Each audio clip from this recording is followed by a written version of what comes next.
This is a podcast from Minute Media.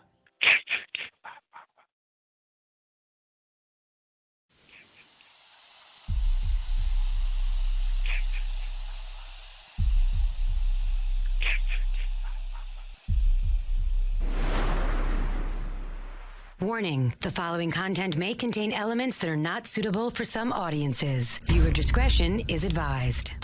Hello, kiddies. This is yours duly, John Kassir, the voice of the Crypt Keeper.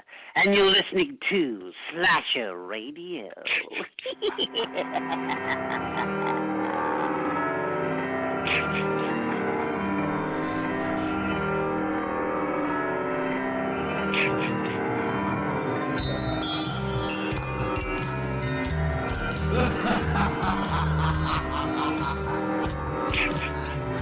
Welcome to Slasher Radio. My name is Mikey Bones, and as always, we are joined with Kat Valor and Robert Humphrey. What's going on, guys? We are still in murder madness mode. Yeah, it's a whole goddamn mood, isn't it? Yeah, it is. I started catching flack this week. This is the first week I really got any flack from people. Yeah, dude, we did some things last week. Mm-hmm. This is the problem here. Some shit went down. Big names gone. We might start getting like death threats soon, you know? I wouldn't be shocked. I feel like we kind of do get them already, sort of in a way. Mm-hmm. There are a lot of threats coming our way for the show. This is fucking not good, man. Not good. But yeah, we just wrapped up round 2 last week. We are gonna dive into round 3 shortly. We're here in the Sweet 16. Yeah, we are. Damn, I didn't see. I'm not into like actual March Madness. Like, I'm not really, I don't follow it at all. Oh, yeah. So, very disappointing, I know.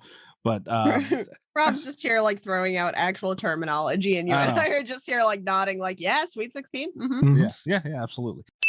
Of course. It's one of the very few sports I do not follow, but yeah. So what that means is the people that win tonight move on to the Elite Eight. Right. All right. You go. All right. So we're gonna get into round 3 shortly. Now is the time where we started getting like Rob said, we're starting to catch a lot of shit. Kat actually caught a decent amount of shit. I wanted to bring I'm glad. I think Kat doesn't catch nearly enough shit for the stuff she says on this show. You've said that several times. I know, it's always true. Yeah. You really stand by that one, huh? Yeah, I mean it. Clearly. Everybody blow Kat up. Poor Kat. Don't. I'll ignore you. She really will. She just does to us all the time. Like, just says fucking. A tweet from EyeRChris I wanted to bring up and see what Kat thinks about this publicly, even though I can't wait for you to hear what I have to say about this publicly. Yeah, she kind of really shut this shit down because I was teasing her about it in our little group chat, and I was like, oh, look at this. And she really hit the kill switch on it, to say the least. And anyway, Chris's tweet reads, we're gonna go hear this. He was complaining about, there was a 2-parter, I can't find the other one. He was complaining about Kat getting her vote in early so she didn't have to tie break anything. And Chris was kind of poking at that. And he said every time she slips up or cheats the vote, she loses her vote, and the Patreon chosen at random gets her pick for good or for bad. Yeah. So a couple things to say about that. First, it started, he called me a coward for not wanting to tie break anymore in the original tweet. And the premise was that I will always vote last moving forward. And first of all, I want to point out that Mikey changed his vote he talked me in to voting for Clarice Starling last week, and then changed his vote so that people wouldn't be mad at him for voting for Clarice against Ash after Rob and I made that decision. So if anyone needs to be called out for their behavior last week, I don't think it's me. Wow. I was playing within the rules last week. I agree 100%, and also think that everyone should call out Mikey on everything. Two sides against the middle, son of a bitch, you. Wow.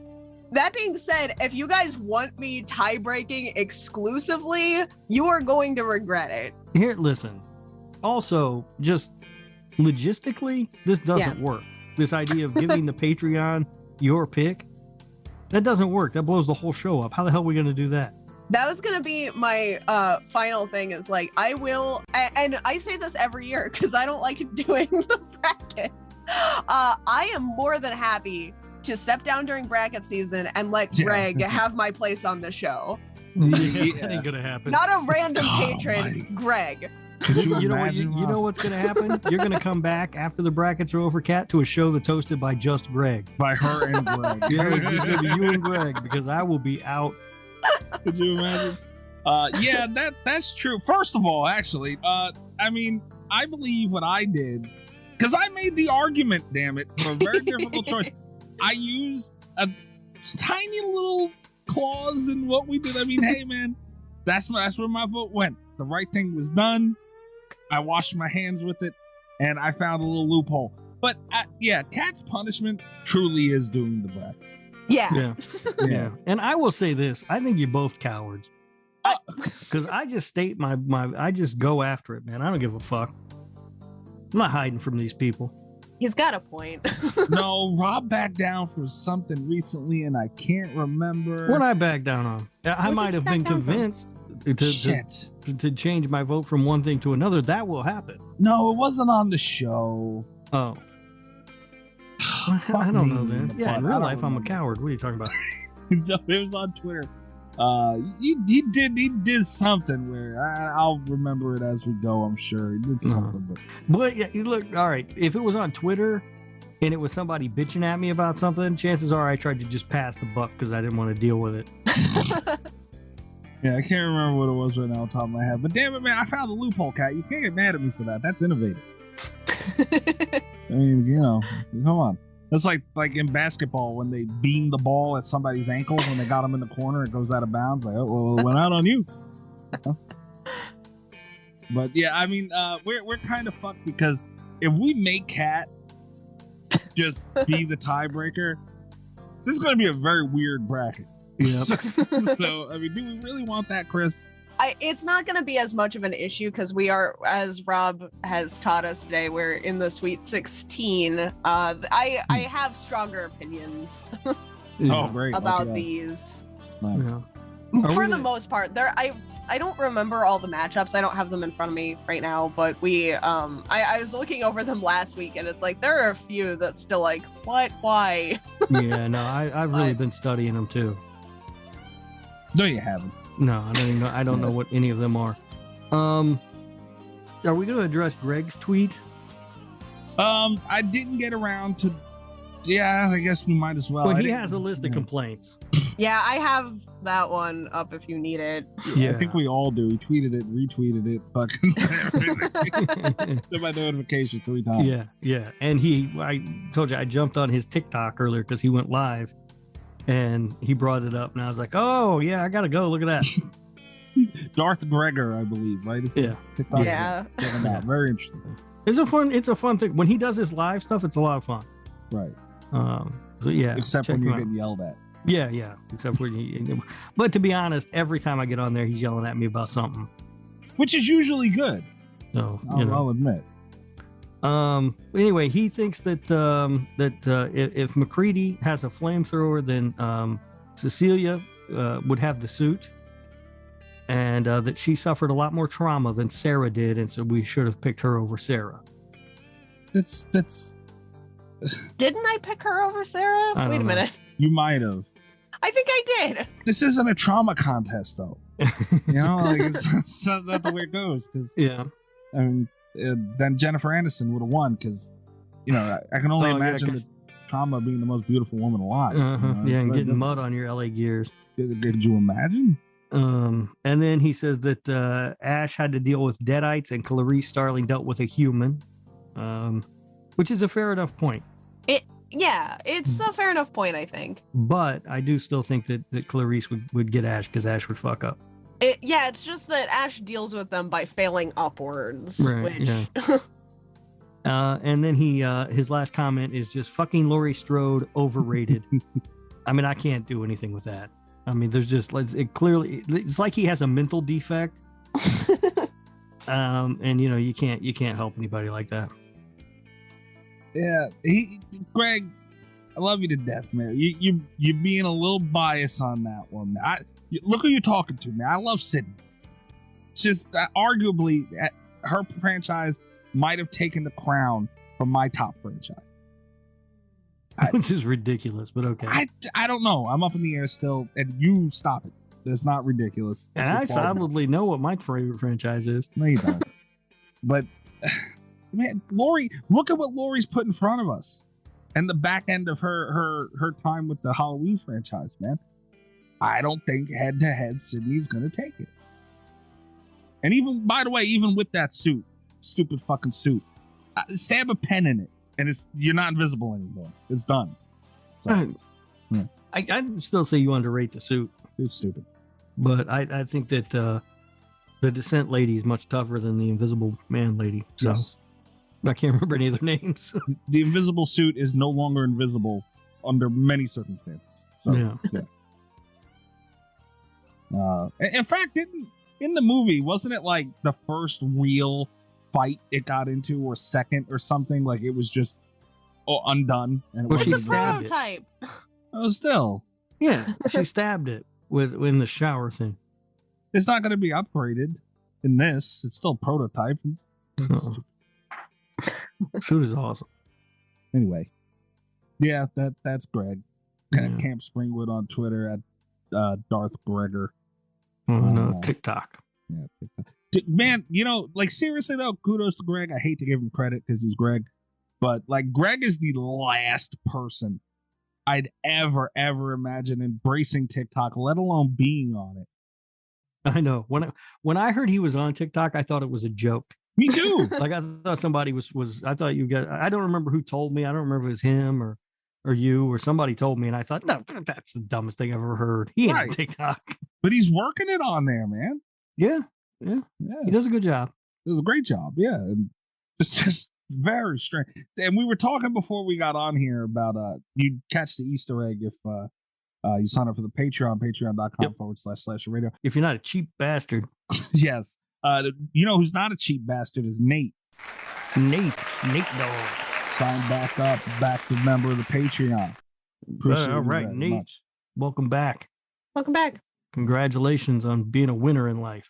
I don't know how to follow that, but yeah. So we were talking about having Amber on for the Texas Chainsaw 2022 episode after this is all said and done. Greg's gonna be lurking, man. Oh, he is. I think the terms and conditions of her appearance on this show would have to be like Greg needs to be confined somewhere. Is that fair or no? I don't know. I don't know if we can make kidnapping and holding hostage a term of being on the show, but we'll see what we can do. I don't think we'd be legally liable as long as we're not the ones doing the kidnapping. That's true. Right? That's true. Well, I'll help her check with it. Our legal team. I'll help her do it. Yeah, well, that's going to be an issue. But no, she doesn't even need to kidnap him. I mean, he's already there. You're just not letting him leave. Yeah, but when you don't let somebody leave, you know what that's called? What? Kidnapping. Oh, fuck. Really? Yeah. I thought that was when you move somebody like more than 3 feet against their will or something. No. If you don't let somebody leave, it's considered kidnapping. Isn't that the law? I kidnapped him, officer, but I only moved him 2 feet. I only moved him 2.5 feet, so he's full of shit, officer. I didn't kidnap him. I thought that was the law or something. It's like whatever it was, a certain distance is. I don't know. No, I'm pretty sure that's not the law at all. No. You really need a legal department on this show. Yeah, I mean, I'm not a lawyer, but I'm pretty sure that's not the law. Legal definition of kidnapping. Let's see this. It's very educational to anybody who's listening right now and you're thinking about kidnapping somebody. Yeah. Which we don't condone, but if you're going to do it, you should be prepared with all the legal knowledge. Know what you're up against. Uh-huh. Know the potential charges. A crime at common law consisting of an unlawful restraint. Okay. Restraint of a person's liberty by force or show of force. Okay. So as to send the victim into another country? What? No, that's not right. Under modern law, this crime will usually be found. This is ridiculous. So what is kidnapping really now? You know what I mean? Yeah. I don't know. You have to get on a legal forum, ask them, and then report back to us. Shit, yeah. Nope. Dude. Here's the thing. It's a verb. Take someone away illegally by force, typically to obtain a ransom. Okay. That doesn't sound correct either. I don't know. Because I know for a fact you do not have to take someone anywhere to be charged with kidnapping. How do you know this for a fact? Now I'm scared. Listen. Wait. This comes from a judge, damn it. Yeah, listen. Various legal professionals have told me. Holy shit. What's going on? What is this show anymore? You know, I have no idea. Defining kidnapping. I can't wait to see the law YouTube review us where it's like lawyer react slasher radio. We should get Larry Zerner. Don't know what kidnapping is. Yeah. Send an email to Larry Zerner. Hey, we need somebody to define kidnapping. Can you come on? Come on the show, define kidnapping real quick. If he's any type of professional, his first response would be like, "Why? What are we trying to kidnap me? Like, what are we doing?" I don't think this is a discussion I want recorded. Right? Can you imagine like calling some kind of ransom? Like, hey, I got Larry Zerner in my trunk right now. The kid from Friday the 13th, yes, in my trunk now. Oh, fuck me. All right. Do you guys want to get into the news and then we can move forward with this shit? Yeah. It's time to hump the news with Rob Humphrey. He's not a genius.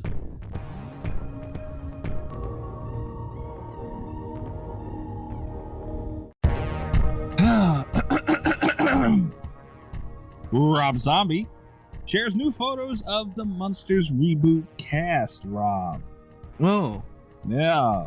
I'm going to send this to you guys on Twitter. Oh, great. Okay, yeah, why don't you send it over? His two favorite things, getting Twitter links and Rob Zombie pictures.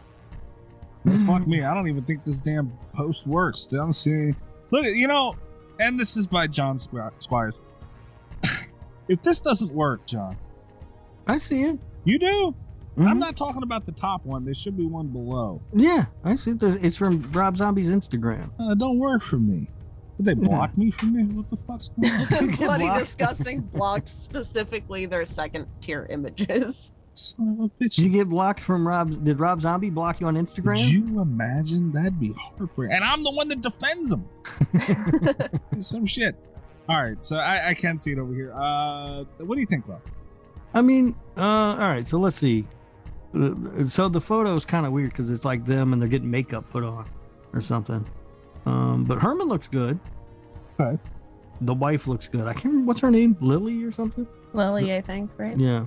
Yeah. And I still think Grandpa looks weird. Yeah. He looks like the one who's going to hillbilly it up. But I don't know how much hillbillying up he's going to do because it's rated PG. So I don't know what to expect from this movie, to be honest with you. But I mean, honestly, it looks good. Again, another black and white picture. I still don't. Is this going to be a black and white movie? Because all of the pictures have been black and white. Not all of them, but most of them. I would not expect it to be a black and white movie. I think remember the one in the basement that you got worried about because had all that shit in the background? I don't think that was black and white. You're right. That may have been in color. Yeah, I don't know what he's doing. I don't know either. But anyway, we'll see. But yeah, so 2 out of the 3 characters look good, and the one looks dull. All right. Kat, do you care about this? No, I'm gonna enjoy it. It can be good or bad. I'm gonna have a fun time with it, I think. Yeah, me too. Right? Yeah.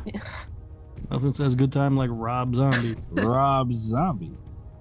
All right. Next up is The Walking Dead final episode. They wrapped. Where the hell's the date? This article was posted 2 days ago. Mm-hmm. That sounds about right too. So we're recording right now on the 3rd. So that would have been on April Fool's Day. Probably, I think it is. Oh no, it's the 31st. Walking Dead. Okay. At T Walking D World. that you might want to rethink that handle. But anyway, so they tweeted it out. Apparently on the 31st of March, they wrapped the final episode filming of The Walking Dead. All right. Because you know what's fucked up too? This like little stretch they just went on with episodes is not the last episodes. Oh, really? I found that out recently. Apparently they broke up this last season into several parts. Nice. So it's going to stretch until like October, where a new season would begin, and they stretched it out. You know, like I'll admit, let it go. Yeah. You know, because I tried watching Walking Dead. I haven't really watched Walking Dead since Rick was no longer on the show. Spoiler. I tried watching it recently, and it's still it's not that it's bad. It's just nowhere near what it was, and it's just time to let it go. I can't even imagine it being worse than what it was at the beginning. You are wrong. Kat, where are you at with your Walking Dead? You had to watch all of it, right? Yeah, Kat's making me mad when she was doing that. Had to. I'm in the last season. You're enjoying it way too much, Kat. There's crazy stuff that happens in Mm-hmm. How many years has that been on? 12 years. Yeah. 12 years? Yeah. Yeah. And in that 12 years, like 3 crazy, interesting things happened, probably. No. Listen, I don't care. I liked those 3 crazy, interesting things. And for the rest And of I the time, got paid nothing for all happened. the rest of it, so. I mean, damn it, Rob. Can you at least give it like that's a run, man. Mhm. And the ratings it's achieved in that run have been historic. All right. It's had a good run. People like it. It's fine. It just sucks. That's all. Very, very redeeming. Also, to go from actual factual news to like random shit I heard, does I can't talk anymore. Does Norman Reedus have a book coming out this year? Probably. I had read that he was doing something. I thought he was doing a picture book. Isn't he the guy who did like the picture book? Oh, Yes. is he? Is that him? He did that. I actually got that for Grandma Bones for Christmas. Not this last year, the year before, I believe. He did do that. I don't know if he's doing another one. He has a novel coming out, it looks like. Hmm. This is from... Oh, wait. Shit, this is kind of old. This is from December, though. It's called The Ravaged. I don't see a release date for it, though. Oh, April 5th. Oh, shit. Yeah. So it's like coming out soon. Yeah. I'm looking forward to that. Yep. So it's a novel. It's described as a fast-paced, up-in-your-face story about 3 different people on personal quests with eerily parallel outcomes. Oh. Sounds terrible. Well, no. What? You're just gonna hate on everything now. I'll see the movie. What if it's directed by Rob Zombie? All right. Yeah. So Walking Dead is stretching it out a little, even for me to defend at this point. Shows do that. Like Ozark is in its last season, and they've decided to break it up into 2. Yeah. Like, Stupid. Just give me the damn show. What are you doing? but Walking Dead's been doing this. Yeah. You know, like even you were joking, like, "Oh, it's never gonna end." It's like it seriously feels like it's never gonna fucking end. Yeah. And there's also rumors, like I think Daryl and Carol got their own spinoff. I know. Go ahead. I love it. Daryl and Carol. Reminds me of the old Newhart show. My brother Daryl, my other brother Daryl. There's also another, like I think another 2 are rumored to be getting a spinoff. Like if they're getting spinoffs that are in the Walking Dead world, why aren't you just continuing to make the Walking Dead? I don't understand. Yeah, I don't know. Maybe it's one of those like Game of Thrones things where the writers, the showrunners are just like, fuck it, no, we're done. And they're like, we'll give you more time, we'll give you more episodes, you can have whatever you want. And they're just like, fuck it, no. Do 8 million spin-offs, but I'm not gonna be there for it. That's another series that's pissing me off, because apparently they're doing like the movie now. That's the prequel. But yeah, the prequel, like from what I remembered, the prequel was supposed to be a prequel so that they could get everybody in it since so many people died. And apparently nobody from the show is going to be in it. It's like, what are you doing here? What? No. Why are you doing that? Stupid. They're making a movie of what? Game of Thrones. Oh, no, I ain't gonna watch that. No. But movies based on TV shows are never good. That's my theory. Wait. Serenity. Didn't see it, so I don't know. Okay. But my like Entourage, that movie sucked. Well, the show also sucked though, so. All right. Next up, Scream 6 will be released about a year from right now. Yep. It was given a release date of March 31st, 2022. Yeah. Good old 6 Cream coming out in a year. Not 6 Cream. 5 Cream 2 then. Yeah, it's 5 Cream 2. Come on. You gotta just ruin everything that I enjoy talking about. I'm not ruining it. We had the writers on the show. They vouched for the fact that it was called 5 Cream. So this one's either got to be 6 Cream or 5 Cream Part 2. You really love bringing that shit up, don't you? I do. They really need to sell 5 Cream 2 t-shirts. Son of a bitch. Speaking of Ghostface, Among Us, which is a game that I'm really tired of hearing about. Apparently there's going to be a Ghostface skin that is available on April 5th, it looks like. Among Us. Is that the one where somebody tries to, like, 2 people try to sabotage the team or whatever? Yes, I believe Yeah. so. I've never played it. You've got the imposter and. Yeah, I never played it either. It looks kind of fun though. Yeah. But I would only want to play if I could always be the imposter.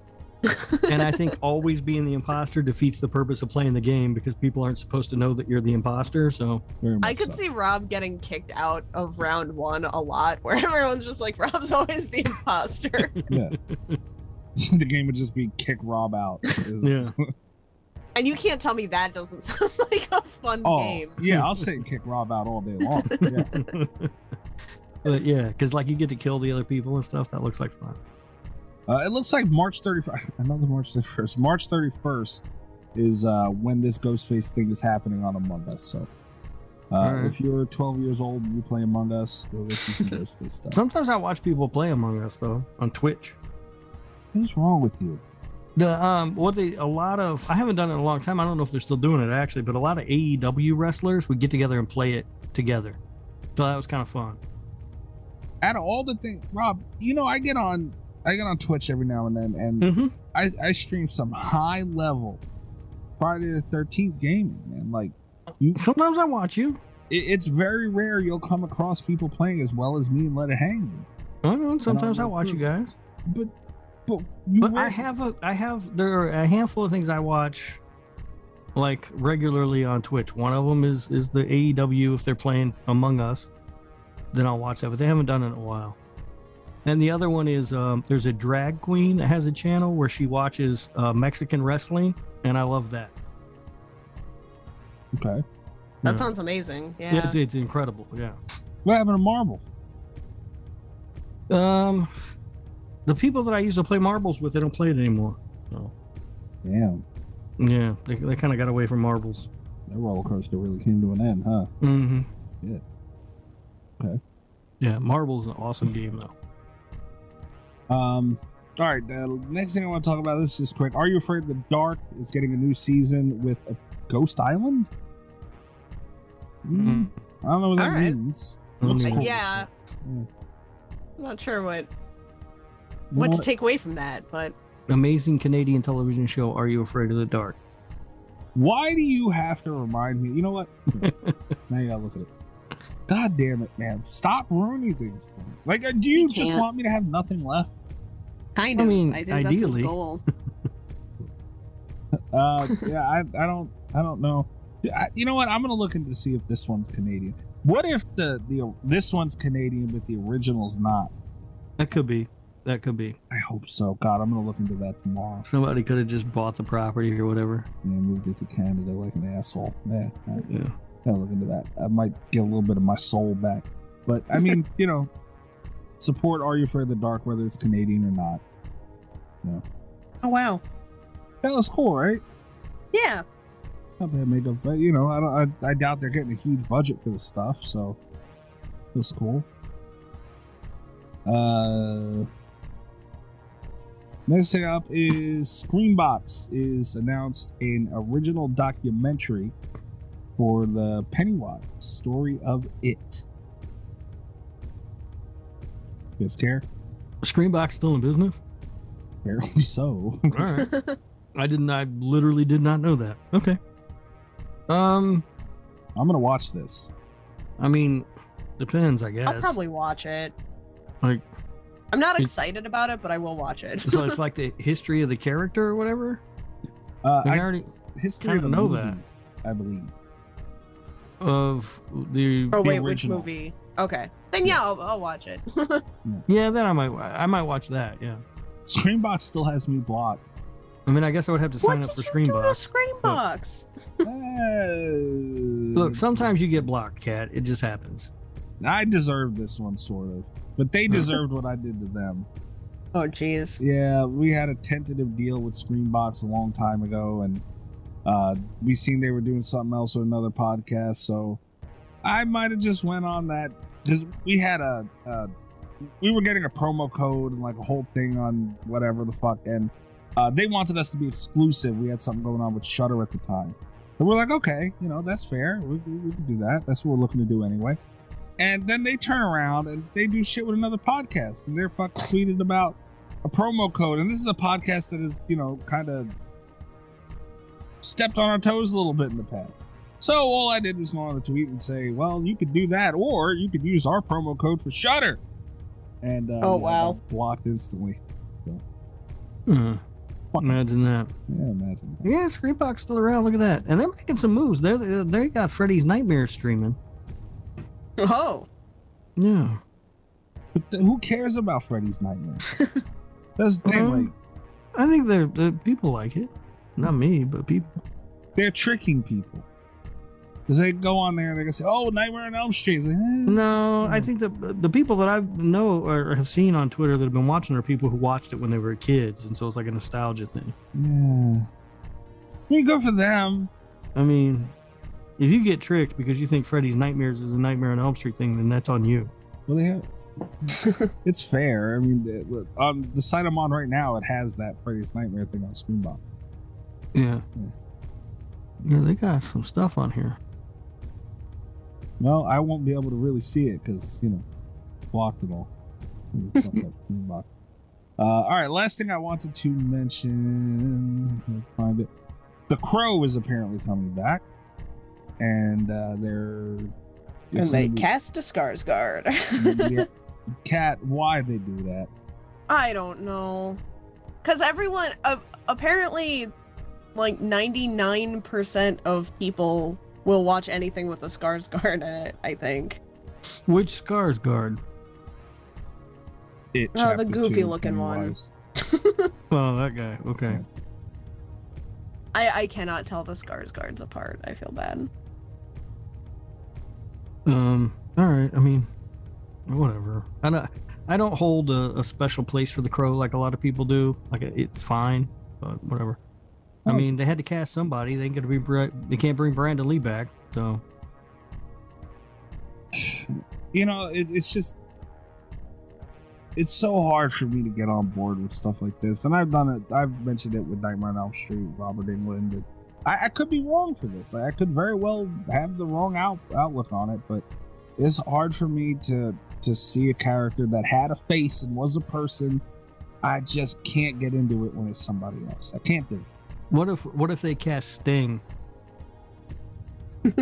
as the Crow? Yeah, I'd watch it.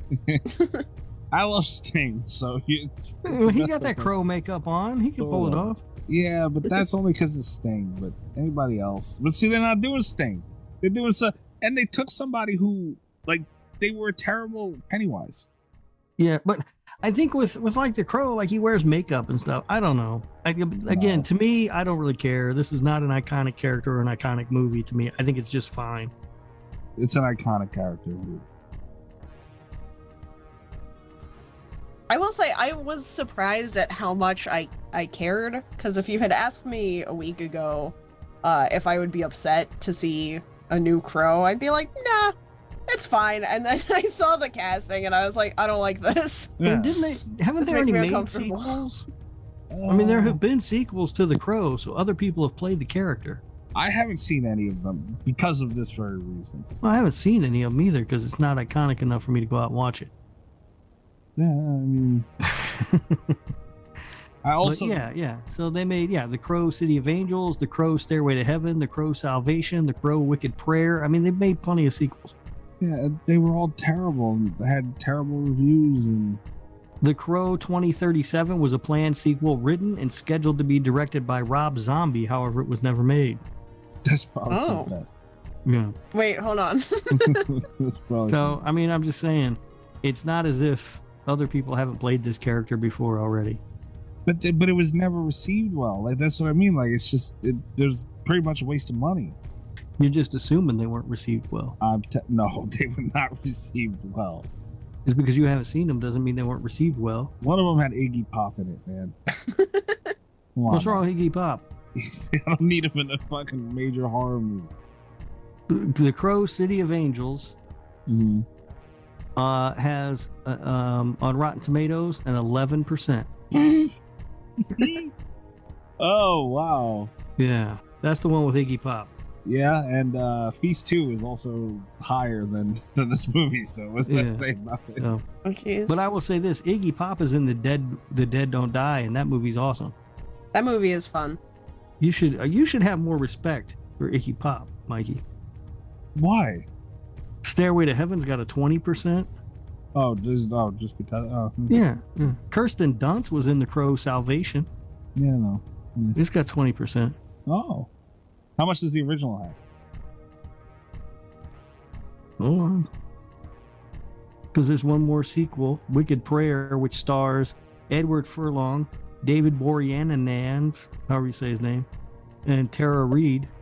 Okay, it doesn't matter how it's pronounced. We're all going to say David Boreanaz from now on. It has what? It has The Crow Wicked Prayer on the tomato meter has 0%. Oh, we have to watch it. Yeah. Whenever you see a movie has 0% on Rotten Tomatoes, you have to watch it. Oh my God. Hold on. I got to send you guys this poster. Because it appears as though Edward Furlong plays the Crow. What? Yeah. Hold on. What makes you, Kat, while he's doing it, what makes you, when you see stuff like that, So, why do you want to see it? here's the thing, is I'm fascinated by movies that have 0% on Rotten Tomatoes, because I disagree with so much stuff, but it's like, even, and we've seen it, like, Book of Shadows had Defenders, Feast 2 has like 26% or whatever dumb number it had, and it's like, you think you've seen the worst movies ever, and then it's like, how does everyone agree that this movie is worse? And that's the thing, though, is that, like, you never disagree. Like, One Missed Call, oh my God. Boreanaz. Tell me that's not the greatest poster in the history of posters. Rob sent over The Crow Wicked Prayer. You see what I mean? Like, this It's the thumbnail of this episode. I'm assuming, right, amazing. Mikey? No, I don't want this anywhere. It's so amazing. All right, so the original Crow has 85% on Rotten Tomatoes. Take back what you said about The Crow. It's not mine. It's not to me. It's not an iconic movie. To me, I don't give a shit about The Crow. Other people, I understand, love it, but I don't give a shit about it. So they can do whatever they want. You're just never gonna do the right thing. It's a good movie. I just don't care. Okay.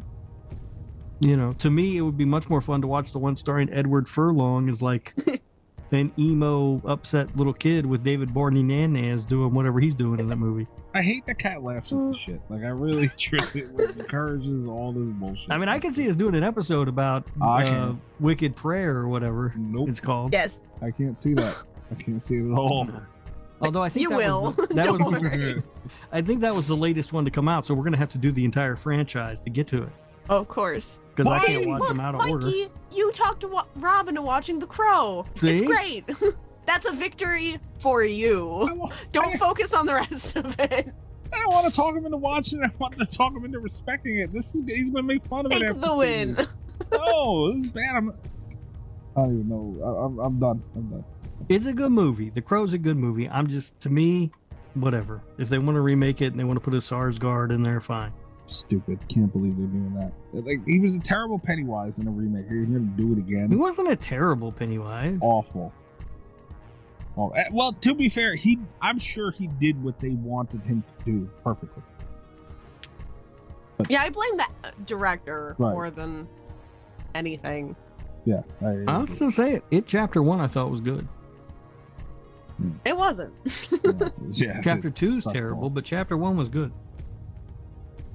You know who also thinks that? Greg. I know. Me and Greg. You know what really bothers me about it? Chapter 1. I try really hard not to go off, but it's just Beverly was such a strong character. She was like one of the first really strong female characters that I ever saw in horror movies. Made a huge impact on me growing up. I watched the miniseries. I read the book a little bit too young, and but I hate her character so much in it. They're like, look, she's empowered. We're gonna give her a cool tomboy haircut so she can be cool. And also, she's going to be unconscious immediately, needs saved, and she's not gonna fight at all. Because girls don't do that. We're gonna do like a creepy Sleeping Beauty thing. And it's like, I hate you so much. Yeah, but she killed her dad. I guess. Yeah. I mean, that's pretty badass. But then she needed rescued. I didn't like it. I don't know. I haven't seen the miniseries in a long time. No, fuck it. It's terrible. Bad. The miniseries it dies in the middle, but it picks back up, man, and it's just way better. I mean, it doesn't matter how bad it is. It's nowhere near that fucking. You even take your new It loving ass and go somewhere else with. Chapter 1, that's the only one I loved. Chapter 2 was terrible. I was so mad when I left Chapter 2 at the theater. How does he? I'm not going to do it. All right, we're done with the news, and we'll be back with round 3 of Murder Madness. For the Lord Humphrey Cup. Son of a bitch bastard.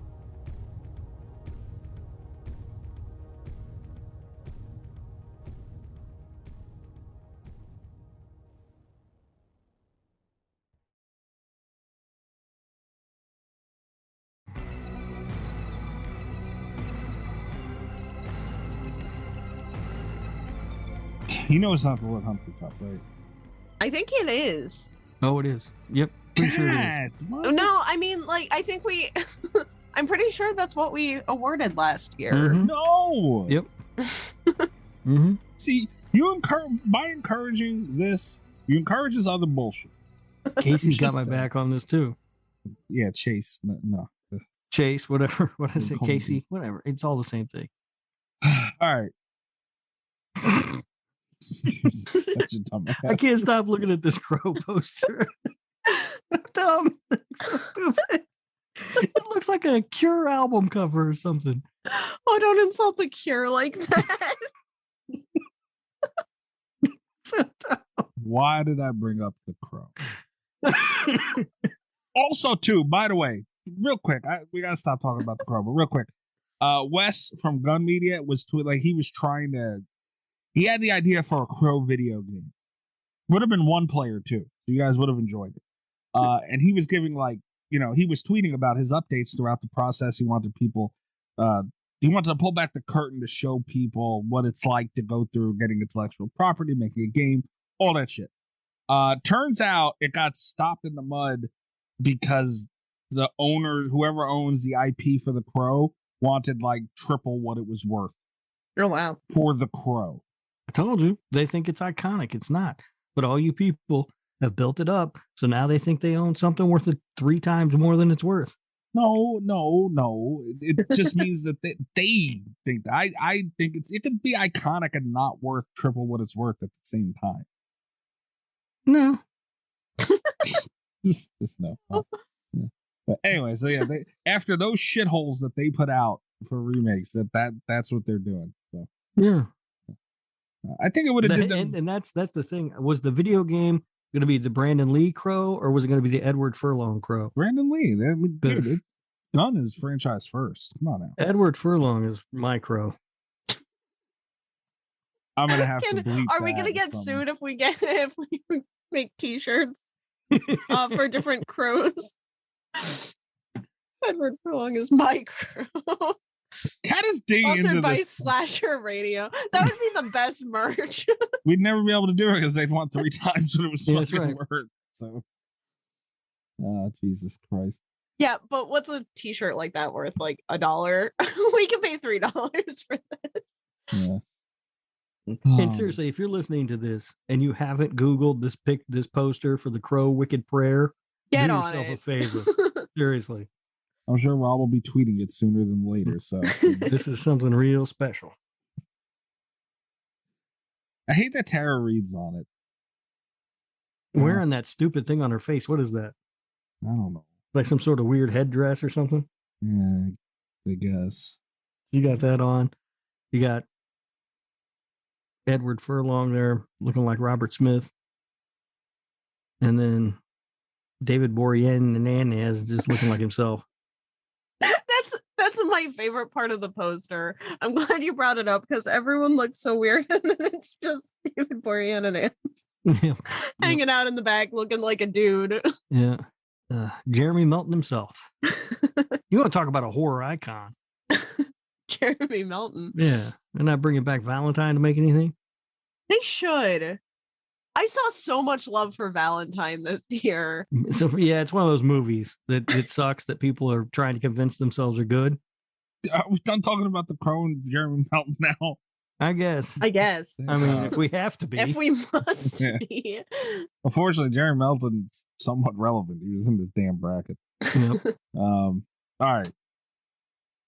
Starting on the left side, like we always do. Last year, the left side was spicy. This year, it's the right side. The right side's a lot spicier this year. Mhm. Yeah. Although we do still have some shit to throw down on the left side. This one is tough. I don't know what to do. I don't like it.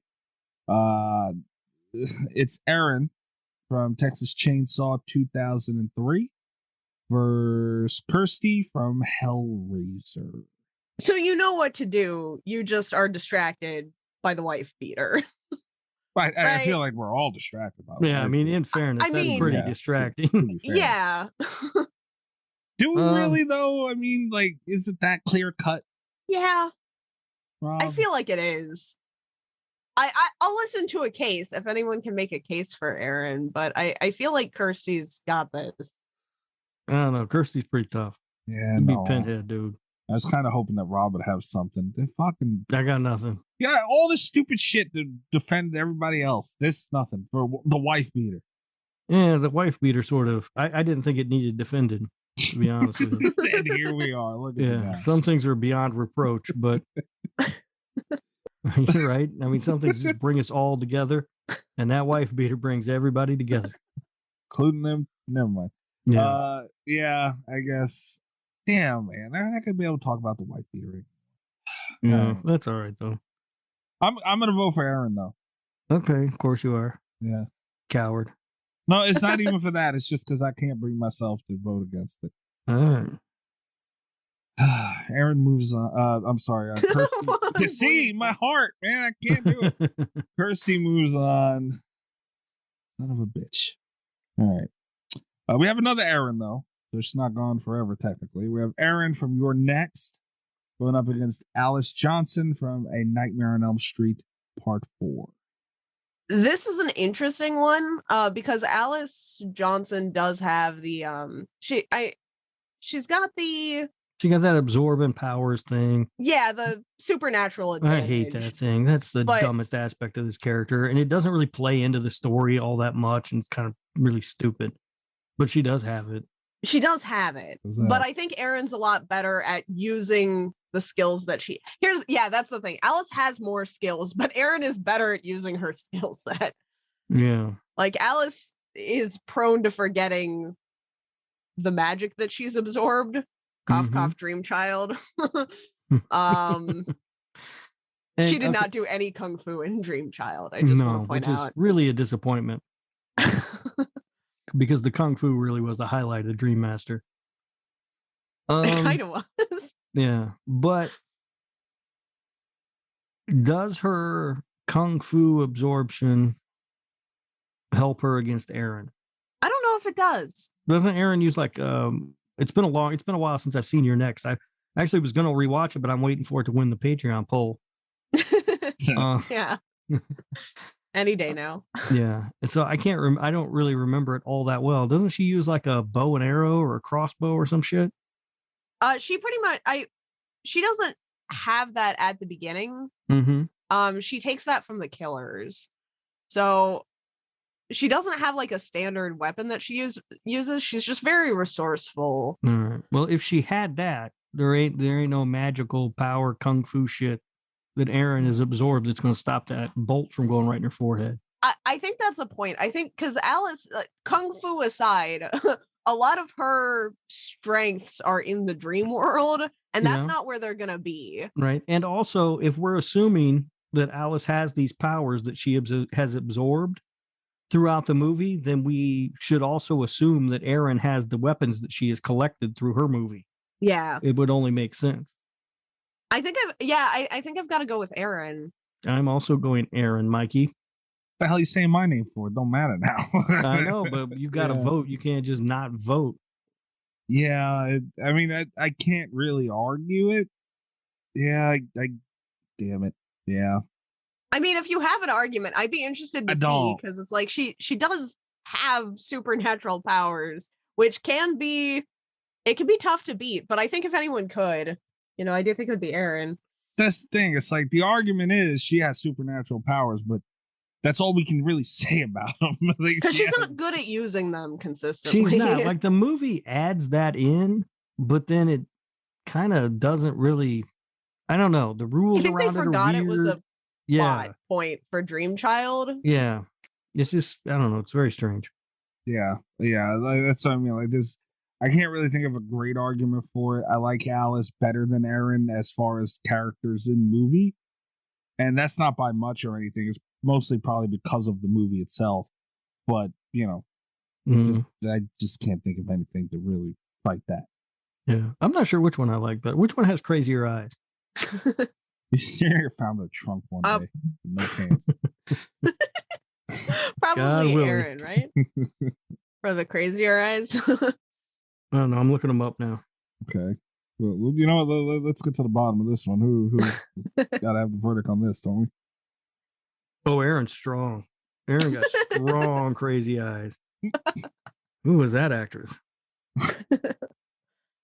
Rob suddenly starts voting for You're Next in the Patreon poll. He's like, fuck that bit. Hold on, I gotta pull up Alice here. Oh no, Aaron wins that a million times. She got the crazy. Yeah, no. Alice was a little wholesome. Yeah, Alice's eye game is weak. Aaron's is very strong. It's like when you look at Aaron, it's one of those. She got that glance. It's like she's looking into your soul. I don't know, but you're definitely gonna be found naked with no pants and a trunk. And then, like I said, good God willing. Probably goes out with the biggest smile. Yep. All right, here's a matchup that I think I like the outcome for, and it's Marty from Cabin in the Woods going up against Ginny from Friday the 13th Cat Vlore. Ooh. Yeah. Marty's pretty strong. You're not going to like my take on this, Mikey. Oh, I know, but I want to hear what you have to say about it. I'm aware. All right. They have, and again, Marty's been getting some really interesting picks. I thought he was going to be eliminated round 1. Me too. Just like before we had any of the matchups done, I assumed Marty was going to be out immediately. And he's gotten some really interesting picks. I like this matchup because they have kind of similar, to an extent, they have similar roles in their story. Even though Ginny's the final girl, they have kind of the same technique for dealing with things. I think Marty's just a little bit more proactive about it. It's like we were saying in his last matchup, he's a little bit more hands-on with stuff. But he's got that, like, they're both very quick to figure out, like, the heart of the problem in a situation where they're being naysayed a bunch. So I think as their key strength, they're actually kind of similar. I'm going for Ginny. Main reason, I can't stand Cabin in the Woods. Secondary reason. I mean, she took out Jason Voorhees, man. But she didn't. But she kind of did. She kind of did. And I will say, like, I think it's probably a close match because I think Marty goes up against the Buckners and they're pretty much, you know, redneck hillbilly torture zombies. Right. But he's a lot more successful at it and he's a lot more thorough. There's more attention to detail there. But I will say, you know, for all of that's a pretty impressive physical feat, I think, just like dismembering a man that large. But she goes at Jason with some real ferocity. And I think if he had been someone that was not Jason, it would have looked a lot more impressive on screen, you know? Yeah, she went for it. She had the balls to go for it. If she went at Marty the same way she went at Jason, I feel like Marty would be dead. That's the way I see it. The other thing about Marty is that he is, I'm not going to say he's tough because we've been throwing that word around a lot lately. Very much so, yes. And I don't think it applies to Marty as strongly, but we know he can take some pretty nasty hits. You know, I think unless she one hit kills him while he's dodging, because he's not gonna like stand there and take it like Jason did, you know. Fair point. He knows he can't. So I think unless she gets that one shot in, and I'm not convinced she could, I think maybe he overtakes her. Jenny is smarter than he is. Jenny took out Jason, so there's no reason for me to believe that she couldn't take out Marty, because Jason is much larger than Marty.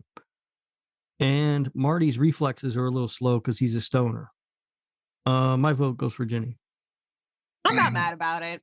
I disagree. I the one point I really disagree on is that she's smarter than Marty. Okay.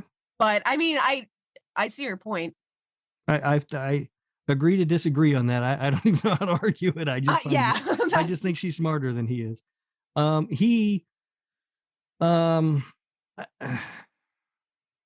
don't know. He just doesn't strike me as the most intelligent character. And I found her to be very intelligent. Like the conversation she was having about Jason at the bar and everything. And by the way, we really dropped the ball with this by not having Ted from Friday the 13th Part 2 also in the bracket. Ted? I guess. Ted, yeah. The dancing guy?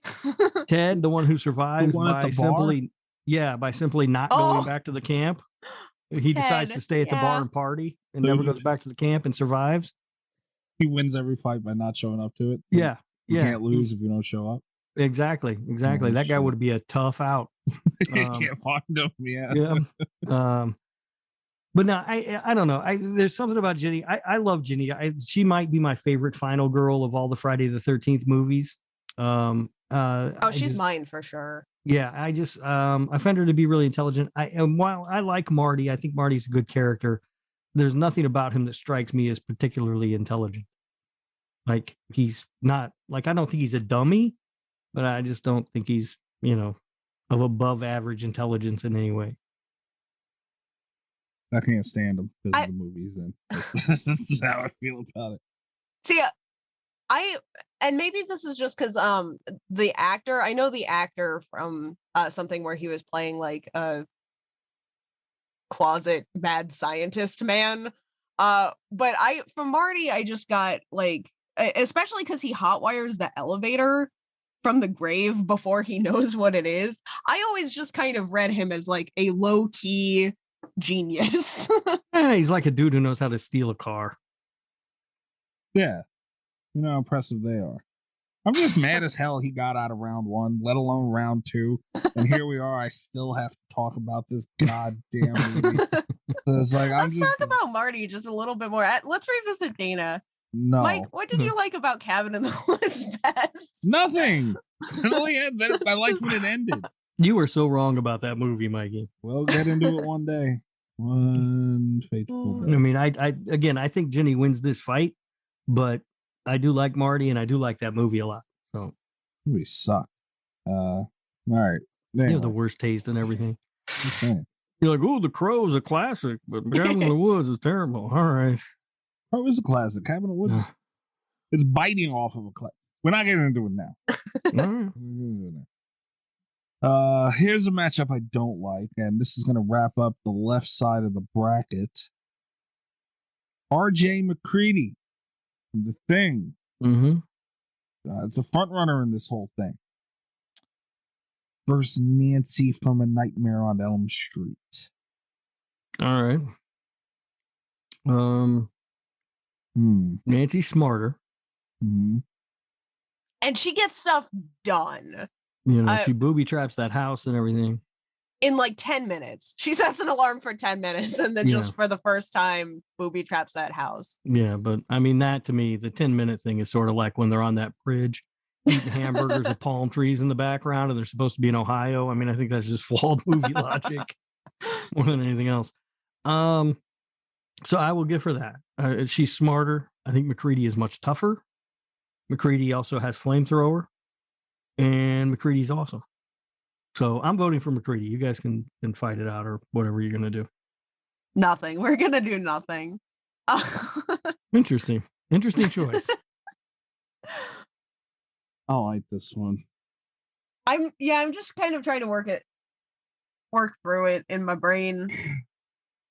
It's like I want Nancy to win, but I don't know how I get there. There's definitely a bit of my gut is telling me Nancy, just because she adapts to the situation so quickly. McCready doesn't do that. McCready does not get on things quickly. Yeah, but when he does, he's McCready. He gets shit done. But yeah, I think that's the thing. I think Nancy has a shot because she gets in there faster. But if it came down, I don't know. If she doesn't get him quick, she's not getting him at all, is the thing. Yeah. And I'm kind of like, I'm kind of trying to logic that out in my brain, because it's like first strike, I think gives her a definite advantage. And I think she gets that. I think she gets the drop on him for sure. But I'm trying to figure out like rationally whether or not it's enough. And this is a tough one anyway, because I like McCready, I like Nancy, I like The Thing, I like Nightmare on Elm Street. Like this is a rough round. I like both movies. I like both characters. I would say I like McCready more as a character. I might even say I like The Thing more as a movie. You're so. That's disgusting. To even I'm say just saying saying it's one of my favorite movies of all time. It's an amazing movie. Not that good, but I mean, this is what happens with these brackets, right? I mean, the further along you get, ideally, the tougher the matchups get. But I just, in my mind, maybe one of you can convince me that Nancy would win, but I don't see it, and I'm just going with McCready. I think Nancy gets the drop on him. The question is whether or not that would be enough, right? Yeah. Well, when she got the drop on Freddy, it wasn't enough to kill him in the real world. I think another thing that hurts Nancy is when she was in Dream Child. That was the one with the when she was in Dream Child. She didn't. I mean, she died. Dream Warrior. Dream Warriors. Dream Warriors. Right. She died. Like it, and she didn't really do all too much in that movie. The kids mostly did it. And then you look at New Nightmare, and she's a real person dealing with a real Freddy. And I mean, she went for it with her kid, but again, she didn't really physically do much. Yeah. So. Yeah, I get it. Yeah. I think she's got, I think she gets the drop. I think she has a definite strategical advantage, but physically, there is kind of a weak link there. Yeah, and then McCready's physical. He's all physical. Son of a bitch. I hate The Thing too. Like, I notably don't like that movie. Which is just ridiculous. Yeah, maybe hate's a strong word. I don't like it, though. I mean, it's a John Carpenter film. It's a masterpiece, but all right. Not better than Nightmare on Elm Street. Mm-hmm. Debatable. Not gonna get into it. Did you see? This is completely off topic, but did you see Nestor's tweet about slapping the shit out of a award show host? No, I did not. Yeah, he was. It was while he was talking about his placement in the power rank. Oh yeah, no, I don't know. Yeah, he said, "Good thing proper award show etiquette is slapping the shit out of them." Yeah, because I want to do that to you sometimes, but that's no, knock it off. The whole thing was I don't know. People were acting like it was the biggest travesty in the world or whatever. I would never take it back. I got to watch a rich guy slap another rich guy on television. I'm good with it. Right. Yeah. You know what I mean? Like they should start a new television show called Rich Guy Fight Club and put it on every week. I'd watch the shit out of that. That'd be good. Yeah. You throw fucking Jeff Bezos and Elon Musk into a cage together and let them fight it out. I'm in. Yes. Yeah, I wouldn't take that back for the world. But anyway, I think I gotta go fucking McCready. And just nobody makes better fashion choice than McCready with that fucking hat. I'm giving it to Nancy just for the hat. No, hat kicks ass. I also have to go for McCready. I don't like it. But you guys talked me into it. I think I don't think having the first blow would be enough in this instance. And there was a matchup last round. It might have been the finals with Candyman and Pinhead. It might have been that, but there was a situation that came up last year that if they get that first hit in and it's done, that's it, like it's over. But if they don't, and it's like it's hard to bank on if they do, because if there's a lot more on the side of if they don't. So I think they're probably. Maybe not just because of the way that the bracket worked. I think there were some people. Oh, well, no, we had one because Clarice, we were pretty sure would get that first drop. Like, I think if you're precise enough, you definitely can get it that way. But I agree that Nancy is not. Right. But that's the thing too, though. Even if Nancy gets the drop and gets the first shot at McCready, which she probably would, is it going to be enough to take him out? Because if it's not enough to take him out, then she's fucked. Yeah, I don't think Nancy is good enough to get it in that first hit.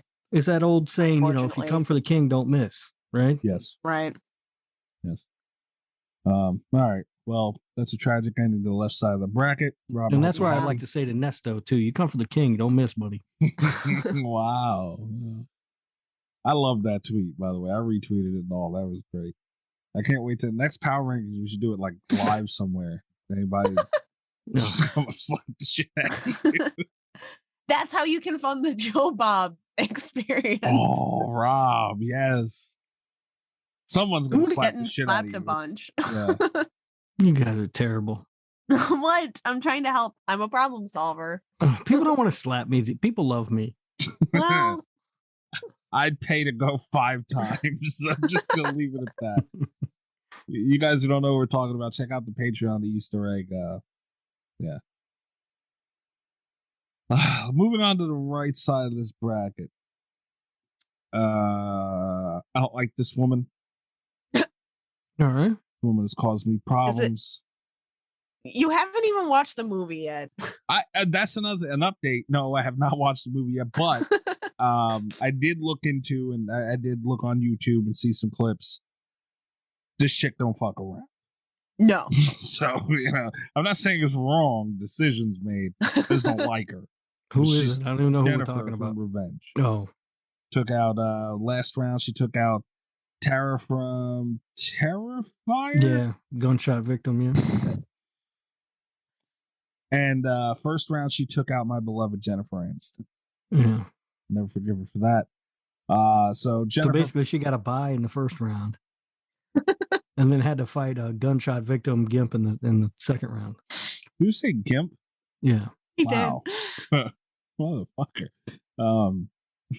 And nobody wants to slap the shit out of you, right? Nobody? Oh, people love me. Okay.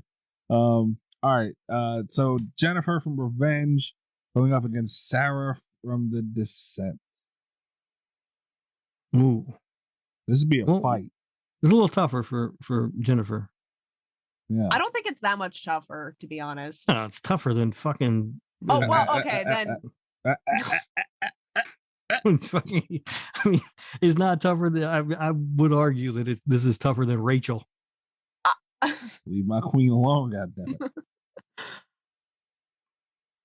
I will say, this is a tougher matchup than Jennifer has had, but I don't think it's a tougher call necessarily for me. And I don't think this is as equally matched as, because I thought that Sarah and Cecilia were pretty neck and neck. I know I was the only one that really felt that way, but that was a really tough call for me. I think Jennifer, I don't see how she doesn't get this. Damn it. Thing is, I just think Sarah's a lot tougher than you're giving her credit for. No, I think I agree. She's tough. She's in a fucking cave fighting fucking monsters in the dark and shit. That's pretty tough. You know, Jennifer's just taking out people. I could take out people. Not like Jennifer does. I mean, people take out people every day. But Jennifer she does take out people pretty effectively. Yeah. And Sarah is people. I'm not saying that it is going, like, my vote is for Sarah, but she's badass too, man. She is. She absolutely is. And you know what? Yeah. The one situation where I think that she might win this, I think if they were in the caves, because she thrives in her natural spelunking environment. Like nothing shakes her, and I love that. And The Descent is such a good movie. And it's a really good movie. It's the better movie. Yeah. And I say that as someone that really likes revenge. But yeah, I don't know. Jennifer's good at killing people, and Sarah's people. I'm going to take Jennifer. Son of a bitch. Unless you can change my mind. Nah, I mean, because I would rather take Sarah, to be honest with you, but I think Jennifer's the right call. I'm in the same spot, I think. Yeah. Oh, I get. Well, Kat, you're going for Jennifer anyway. I'm going for Jennifer, yeah. Bitch. I'm going for Sarah because I don't like either one of you. All right. And she took out my queen. All right. All right, so Jennifer from Revenge moves on. This girl is really... She's tough. Eating this bracket alive. Killing it. But Clarice Starling, who took out Ash last round. Big ball swinging on that one. Going up against Grace from Ready or Not. Wow. Ooh, this is a tough one. And this is something that I love about doing the randomizer instead of having the seeds, is because what drastically different movies. Yes. Right, yeah. Like in tone, even, because they're both very capable in their own environments, but those environments are just so different. Whew. My gut instinct is going for Clarice. That's my gut instinct too, but I don't quite know why. Is it the training? My gut was going for Grace, but I don't really know why either. Because she doesn't have the training that Clarice does. She doesn't. But she survives a much more harrowing situation than Clarice does. I mean, Clarice is just dealing with one dude, Buffalo Bill. Whereas Grace is in a house full of people that want to murder her. That's true. Yeah, I mean, this is Buffalo Bill, though, man. Buffalo Bill, please, he's terrible. I mean, he's not. I'm not saying he's the biggest threat in the world, but he's terrible. He still made a living off killing people, skinning them, and wearing their skin. Like, this is a sick, deranged fuck. Big old fat girl. Yeah, that's the best line of the movie. No, I just, but still, it's one person. Yeah. Even if he's crazy, it's one person. In the dark, in his basement. But she is trapped in a house where they've killed all the, don't they eventually kill the power at some point? I don't remember if they killed the power in the house or not, but it doesn't matter. Even if they don't, she's in their house and everybody's trying to kill her. If you put Clarice in that house, she makes it out. That's a good, here's the thing. Interesting point. Yeah, if you reversed their situations, I think Clarice makes it out of Ready or Not. Does Grace make it out of Silence of the Lambs? No way. Well, you really think Buffalo Bill's something, don't you? No, I just don't. I think if she's in the pitch dark, she's gonna get her. I think that's just one of the because like the training can kind of help you prepare for that. Grace has a lot of this is my biggest problem with Grace, and I love Ready or Not. I love Grace as a character. I think she does an excellent job. She does a lot better than I would do in that situation. But there are so many fucking red flags, and she just marries him anyway and goes into like this weird cult game. And it's like she had a lot of time to prepare for the situation that she was in mentally. Like there were a lot of times to bail, and not that she necessarily needed to bail because she did fine, but it's like I don't think that she has the same kind of like accuracy that Clarice has that would because Buffalo Bill's on Clarice when he slips up and he kills the lights and he's got the night vision. I don't know if Grace could do that. That's an interesting way to look at it. I didn't think about it that way. If you reverse the situations, all right, I can go with Starling. I can. I'm not happy about it. I love Grace. I like that character better than I like Starling, but I can take Starling. I don't know if I'm happy about it either, but yeah, I mean, I love both of these characters. You guys I trying love to get both rid of of these Samara movies. Weaving. Terrible. I'm not trying to. I just feel like if Grace doesn't get Clarice right out of the gate, it's about tactical. That training comes in. And like we said, you can't bank on that out of the gate thing. So, and as we've seen, Buffalo Bill had he had the perfect golden opportunity to lay her out without getting a jump. And he didn't. That leaves me to believe that Grace probably won't either. And then it's all about tactical and training, and we know Clarice has got that. Yeah. All right. No, I agree. I think you guys are right. I just hate to see Samara Weaving and her crazy eyes go. She does have very good crazy eyes. She does. She does. Our bias. They're good ones. All right. So Clarice moves on. She's really coming out hot in this tournament. Yeah, boy. she's doing good. Damn. Yeah, I'm surprised. She's a tough one to knock off. It's the training that she has that no one else has. It is. Most of the people that we're talking about are sort of thrust into these situations against their will. She's actively volunteered. Into them. Yeah.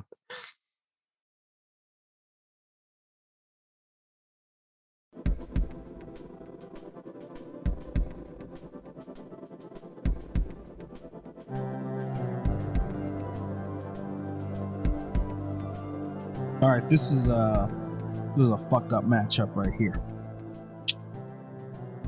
Laurie Strode took out my beloved Sydney Prescott. I forget who she took out in round 1. I don't remember. No, she took out Sydney Prescott in round 2. Going up against Ellen Ripley. How many flamethrowers are involved?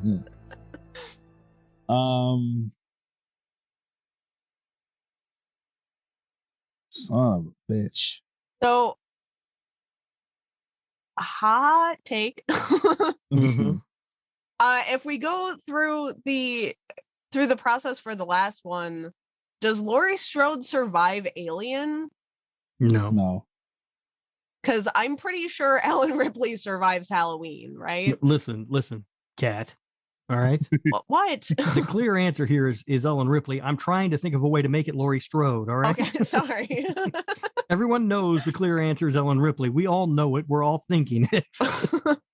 It's Ellen though, isn't It it? is. I got nothing. I wish I did. I love Laurie. And it sucks when you love a character and they go out in these tournaments. But yeah. Tell me about it. Yeah, I don't know how. I see zero path for Laurie to get past Ellen Ripley.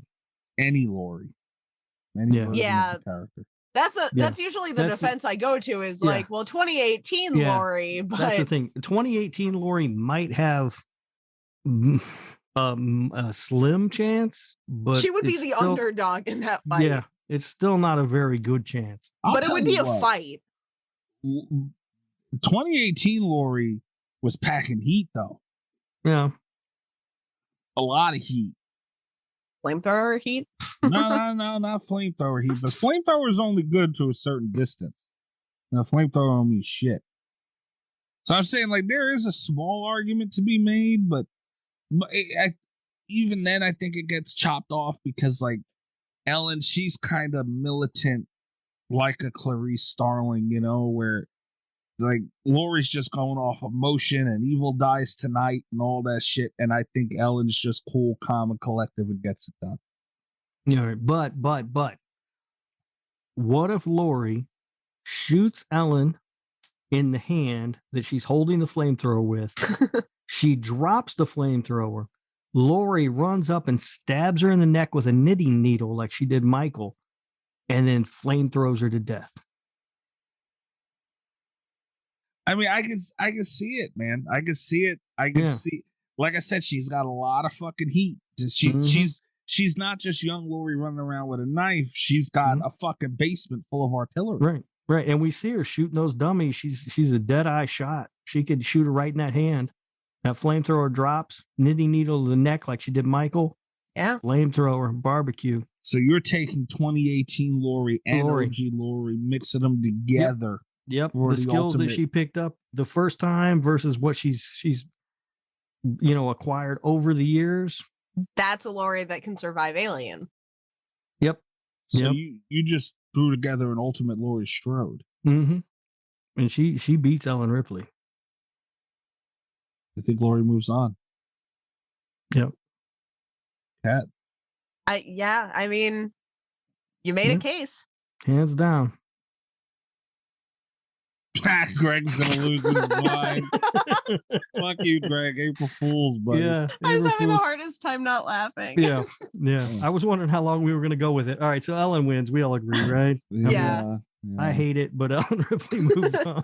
Yeah. I gotta cut and paste us laughing and plotting this in the middle of all this. It's gonna be great.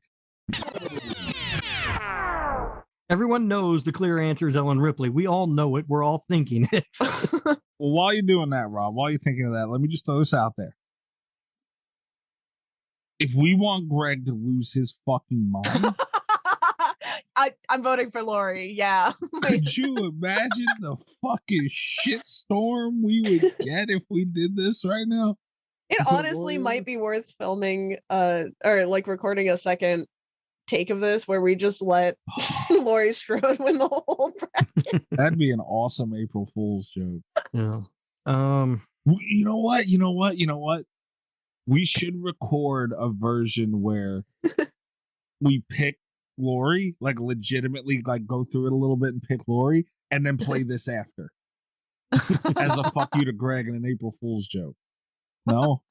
Yeah, we oh could. my god. That'd be fucking me. You would like.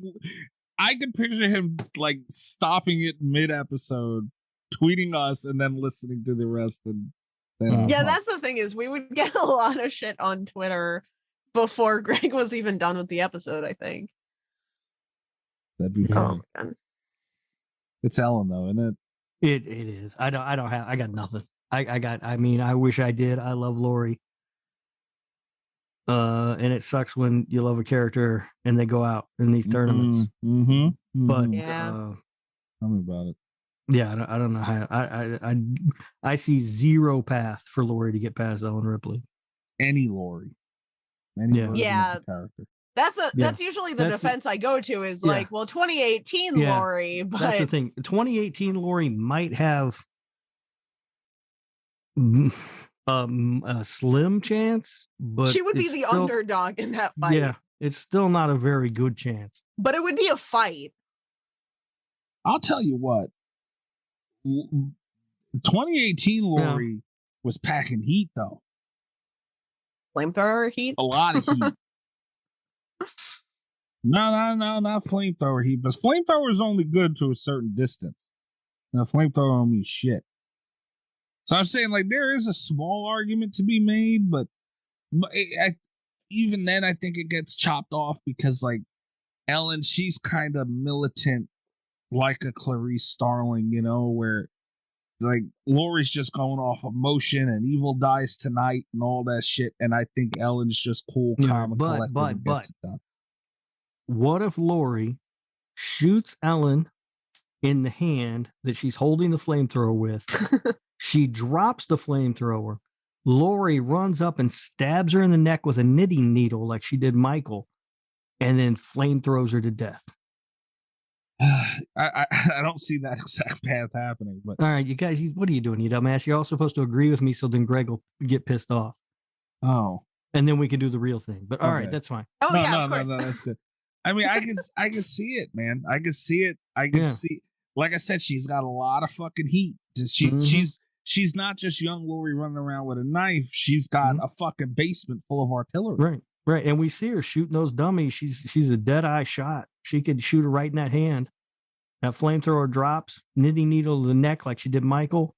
Yeah. Flamethrower, barbecue. So you're taking 2018 Lori and OG Lori, mixing them together. Yep. The skills that she picked up the first time versus what she's acquired over the years. That's a Lori that can survive Alien. Yep. So you just threw together an ultimate Laurie Strode. Mm-hmm. And she beats Ellen Ripley. I think Lori moves on. Yep. Cat.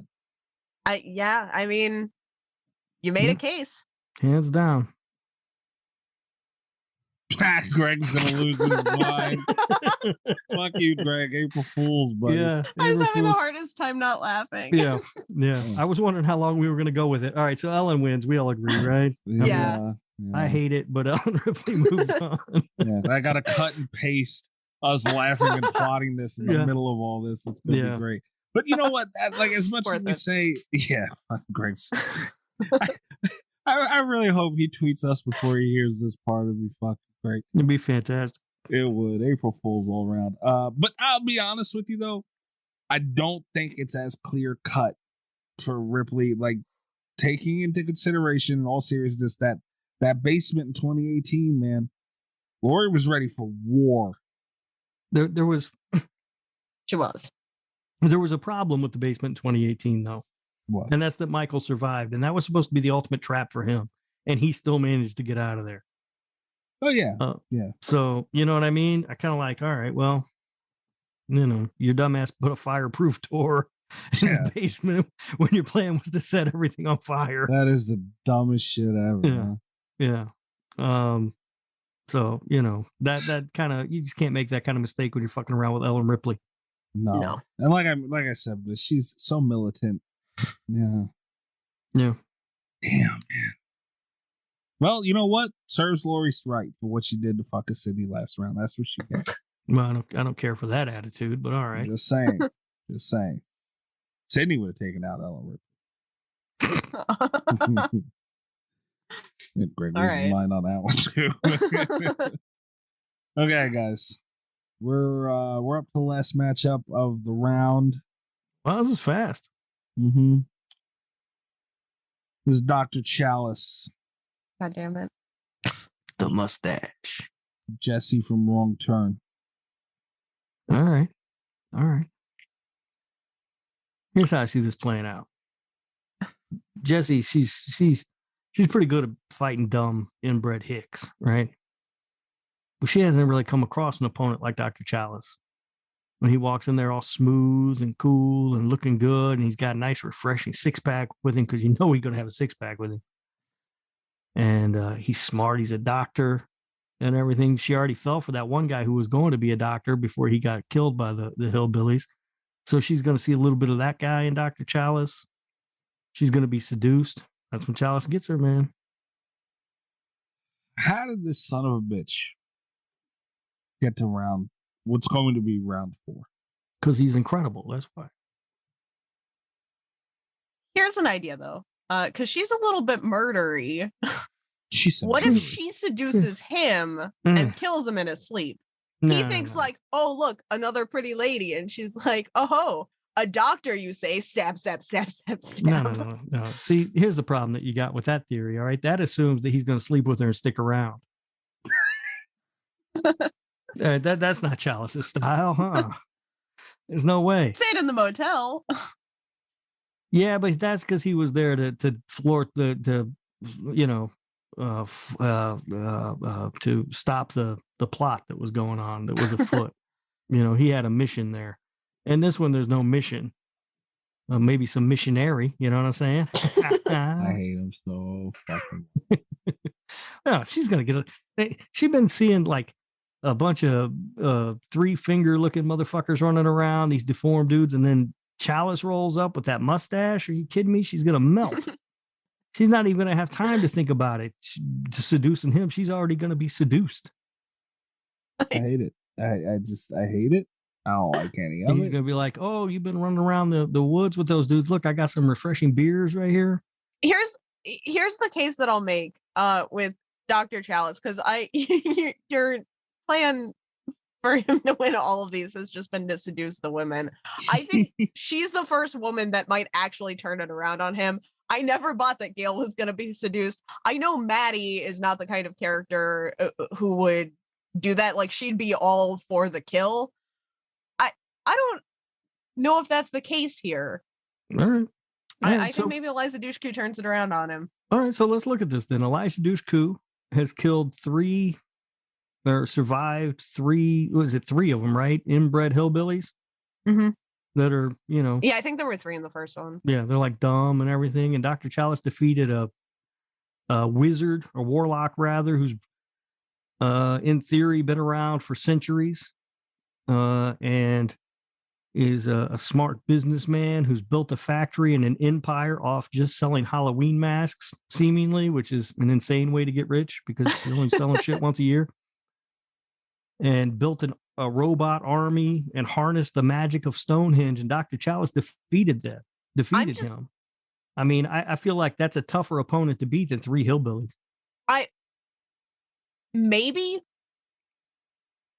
They're definitely different situations. Dr. Chalice gets to use, he gets to be a bit more methodical. It's more of a mystery. It's more of a mystery solving situation as opposed to like full on physical confrontation, like in Wrong Turn. And I think, assuming that they sleep together, it's just going to be like, they're going to sleep together. That's going to happen. That's a given. It's just like who does the killing first? And in that context, I don't think it's Dr. Chalice. I think she's more primed for murder. Chalice didn't hold on to a woman, though. I'm not saying he'd get sentimental. I'm just saying she'd start stabbing first. Nah, I don't think she's that stabby. I don't think she's that stabby. I think she is by the end. But again, he's going to give her beer. She's going to relax some. Get a couple drinks in you. You relax a little bit. Maybe you're not as on edge. Isn't he also going to have a few? I imagine. Yeah, but that's just his normal. Too. I mean, that's his normal. Have you seen Halloween 3? He's in the bar at like 9 a.m. on a fucking Saturday morning watching cartoons, for God's sake. That's his normal way he goes through life. I hate these brackets. Greatest sequence in a movie, by the way, when he's in the bar at like 9 a.m. and she goes to find him. Ellie does, and she's like, "They told me you'd be here." Yeah. Like everybody just knew he'd be at the bar at like 9 a.m. on a fucking Saturday morning. And then when he convinces her to leave, or when she convinces him to go with her, he goes to call his ex-wife to tell her he ain't coming back around to get the kids like he said he would. Good parenting, love it. He's got a 6-pack of beer on top of the payphone. He's already been at the bar. Now he's got a 6-pack. He just has the 6-pack for the drive to where they're going, because immediately when they get there, he goes, "I need a drink." Such a great character. No, he's not. So I'm saying, with all that alcohol in his system, I think she can take him. But that's his norm, though. That's the thing. Like, he functions at a higher level. He's one of those guys. Like, if he doesn't have that kind of alcohol in his system, he's going to get the shakes. And then it might be a problem. But he always keeps that alcohol level topped up. And alcoholics, they don't feel as much pain and stuff. Sometimes I do regret not seeing the bracket, though, because I would love to see Dr. Chalice against the janitor, where it's like he doesn't have alcohol, but the janitor doesn't have his energy drink. Oh yeah, that would be an interesting fight. I don't know. I mean, I'm going Dr. Chalice. I know. He's the smoothest man in the game. He's got that deadly mustache. No woman can resist him, and he's putting people down. Listen, this is the first seduction technique that I've bought into, but I think it works in her favor. I'm not sure about that. I hate it. Is she enough? That's the question. Is she really enough? We see her fight a lot. We see her going through a lot more physical challenges than we see Dr. Chalice, and it's making me think maybe she is. Dr. Chalice has hand-to-hand combat with fucking robots. Yeah, but she goes through some like grueling stuff. She gets out of a lot worse. At one point, he's tied up to a chair with the mask on, with the TV playing. And he manages to get out of that, take the mask off, throw it over the security camera. Oh, come on. See, this is what I'm talking about, because like she's also tied up, but like with barbed wire. It's just like that one little plus thing, Yeah, so when she tries to fight Chalice, her hand's gonna be all cut up. But she's wearing a wife beater. Yeah, but and she got cuts on her hands. He dumps a little beer on those, get that alcohol in there, stings. I mean, come on. He's a doctor. He knows what he's doing. And I also got to believe that once a woman gets a ride on Dr. Chalice, she's not going to want to kill him. I have to believe she wants to kill him more. No, I have to believe she goes murder. she is going to be digmatized. Digmatized. I hate to fucking say it. I don't know if Jesse's the one to do it. All right. I don't like this. If we're taking both movies and what happens in them seriously, which is hard to do with Halloween 3 because it was such a bad fucking movie. Stop it. It's a great movie. It's a terrible movie. I mean, Jesse dealt with a couple of, slow inbred, whatever they are. Damn it. Rob, what? I don't even know what to say right now. I didn't even do anything. He did do something. I'm going for Dr. Chalice, and I don't like it, but god damn it. This is it. This is the last fucking week of it. You know what I do say? What? Well, I'm voting for Dr. Chalice next week, though. It's my favorite thing in the world. I don't want anybody who's listening to this show to say that it's bias. That's a popularity contest. This is taking time off my life picking this fucking Dr. Butthole. I can't stand it. I truly can't stand it. And I gotta say, I'm surprised at Kat after the last couple of weeks, because after the first week, I thought she was going to be my friend in this whole thing, and she has just been a disaster. I think part of the problem that I've been having the last couple of weeks is that the tonal shift kind of gets me, because it's like the first week, they're both, I don't want to call either of the movies silly, but like they're both more lighthearted franchises, right? Or franchises. Scream is a more lighthearted franchise. It's more fun. There's a little bit of suspension of disbelief. I feel the same way about Season of the Witch. It's hard for me not to context like real world consequences into movies like Hush. And as much as I hate to say it, because I don't think it's a great movie, but Wrong Turn is kind of the same way, where it's like gritty and it feels very real. And it's kind of hard to factor that in, where it's like, it's one thing to be like, oh, he's fighting robots, but then it's like, how would that physically damage him in a more realistic environment? You know what I mean? Like, it's brought it down to earth some. I get that a little bit, I guess. I lived in West Virginia for a year. I'll tell you what, that shit is real. I just feel like what Dr. Butthole had to deal with was more than what Jessie had to deal with in her movie. And she'd be digmatized. No, but that's the thing, man. We got to take these dumbass movies seriously. That's the problem here. The movie's dumb, so the outcome is going to be dumb. How's it a dumb movie? It's a good movie. It's a stupid movie, especially the Halloween franchise. You should be ashamed of it. It's a good movie. And Dr. Chalice is in the Elite 8. Son of a bitch. He's elite. I love it. What world are we in that Dr. Chalice got past Laurie Strode, Sidney Prescott, Ash? What world are we in? The same world that Jason went out in the first round of the slasher bracket. So this really is fucking karma, isn't it? Damn. Well, that's round 3 for better or worse. Yep. Worse. Yeah, I think for worse. How's it for worse? This was a rough week again, man. It was a rough week. Laurie Strode went out. Yeah. That's tough. That's tough.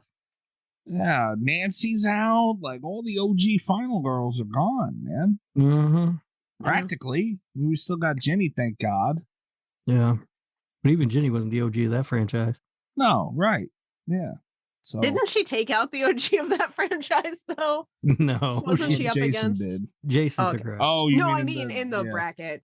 Oh, maybe. Yeah, didn't she? Yeah. No, that would be a great movie though, is like where there are 2 final girls that survive a spree of killings and then one is just like, no, only me. There could be only one. Damn, man. Well, next week, you know what? Next week, we could probably wrap this sumbitch up next week. And Yeah. somewhere out there, Ted is still partying and drinking and surviving. God bless him. God bless him. So next week, we can have we can wrap up. We can find out the semis. Yeah, we could close this whole thing out next week. Yeah. Yeah, that would be pretty easy. Shit. Because there's only like 7 matchups left total.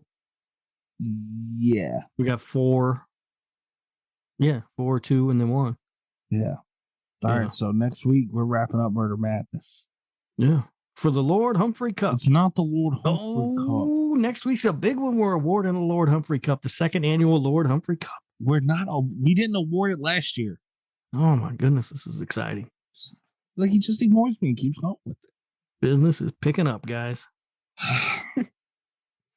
All right. Guys, go follow the show at Slasher Radio on Twitter. You can go to slasherradio.com, check out all of our episodes, articles, interviews. What am I missing? Slasher Radio on at twitch.tv. And that's really it, man. I'm at Mikey's Dead on Twitter if you want to check me out.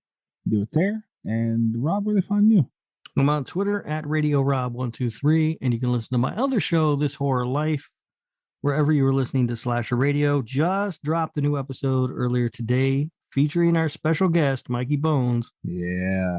Talking about the top 5 horror video games.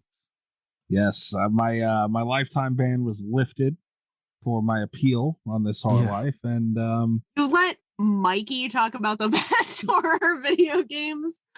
Yeah. Not only did he do that, he thanked me Oh wow. for coming on to talk about it. I did. And he also It was a low moment, Kat. he said that I am very knowledgeable about the topic, Kat. Oh my goodness. Yeah. Yeah. Although my list was still better than his. Bullshit. The list was far superior. I'm still mad at you for what you did. You know what you did on that list. Everybody's got listeners got to go check it out, but you know what you did on that list. Mm-hmm. Made the right call. But yeah, that was fun. There was you gotta listen to see what happened with my appeal and going forward. And I'm not gonna say anything yet, but Yeah, I've been waiting for this one. yeah, you got a fucked up system over there. That's all I'm gonna say. Mm-hmm. Apparently, because you had a lifetime ban and somehow ended up on a goddamn episode. So yeah, it's broken. Kat, where are they finding you? You can find me on Twitter at cat_velour, VOLEUR. You can also check out the piece that I had published with Sirens Call Publications at sirenscallpublications.com. What? What? Well, you do all this stuff and you don't ever tell anybody. I put it on Twitter. You just ignore me. I'm always tagging you. It's like, Rob, I had something published and you just block me. Are you sure? Are you sure? No. Do I still have you blocked? I'm making this up. Okay, I was gonna say. I do put it on Twitter though. I didn't see that shit, and it is possible that I forgot to unblock you from before. Well, is this anything? It just got published, written, or was it read again? This one is just published, written. Oh, so I got to read it? Yeah, you have to read it. Mm. It's called Creepy Window. The last time I liked last week when you mentioned stuff, Cat, and we talked about Rob doing the read for it. Yeah, sign up to our Patreon. Rob will read you my latest publication. Oh yeah, absolutely. Funny. Edit it. That'd be fucking hilarious. That would be kind of fun. You should start with the short story. Where's it at, Cat? It's on sirenscallpublications.com. Jesus, all right. I don't know what we're calling Jesus for. It just seems like a lot. Okay. Shit. All right. Yeah. So hopefully that'll be on Patreon soon because I will piss my pants listening to that. Until next week, guys, we will be back and wrapping up Murder Madness. And don't forget to come back for the Lord Humphrey Cup. Not the Lord Humphrey Cup. I'm done. Also, Kat, is the piece you had published, is it erotica? It is not erotica. No. Because that would be even better if I read some erotica. It's not erotica season yet. Kat, could you imagine Rob Humphrey reading? That'd be the biggest boner killer ever. Oh, come on. That's like if your mom called you in the middle of sex and you've seen it. Like, it'd be terrible. God damn it. Something wrong with you. Something wrong with you. All the best of Slasher Radio Podcast.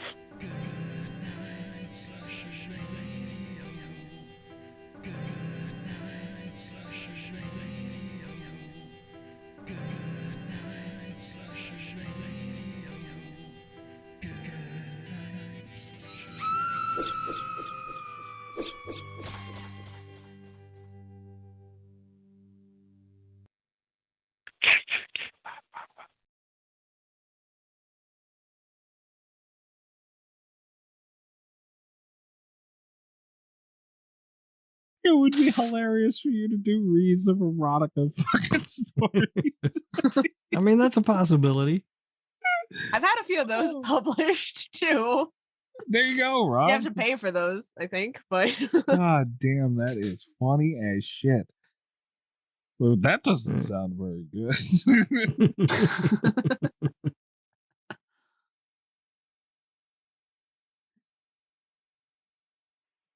Hello? Hello. What's going on? Not much, man. What's happening? Nothing. What'd you think of the Mania? It's pretty good. It was. I wasn't excited about it because the build for all the matches kind of sucked, really. I mean, I don't watch WWE anyway, so, I don't know. Like, they did seem kind of weak. Yeah, some of the shit I just wasn't excited about. But, Cody and Seth put on a great match. Mm-hmm.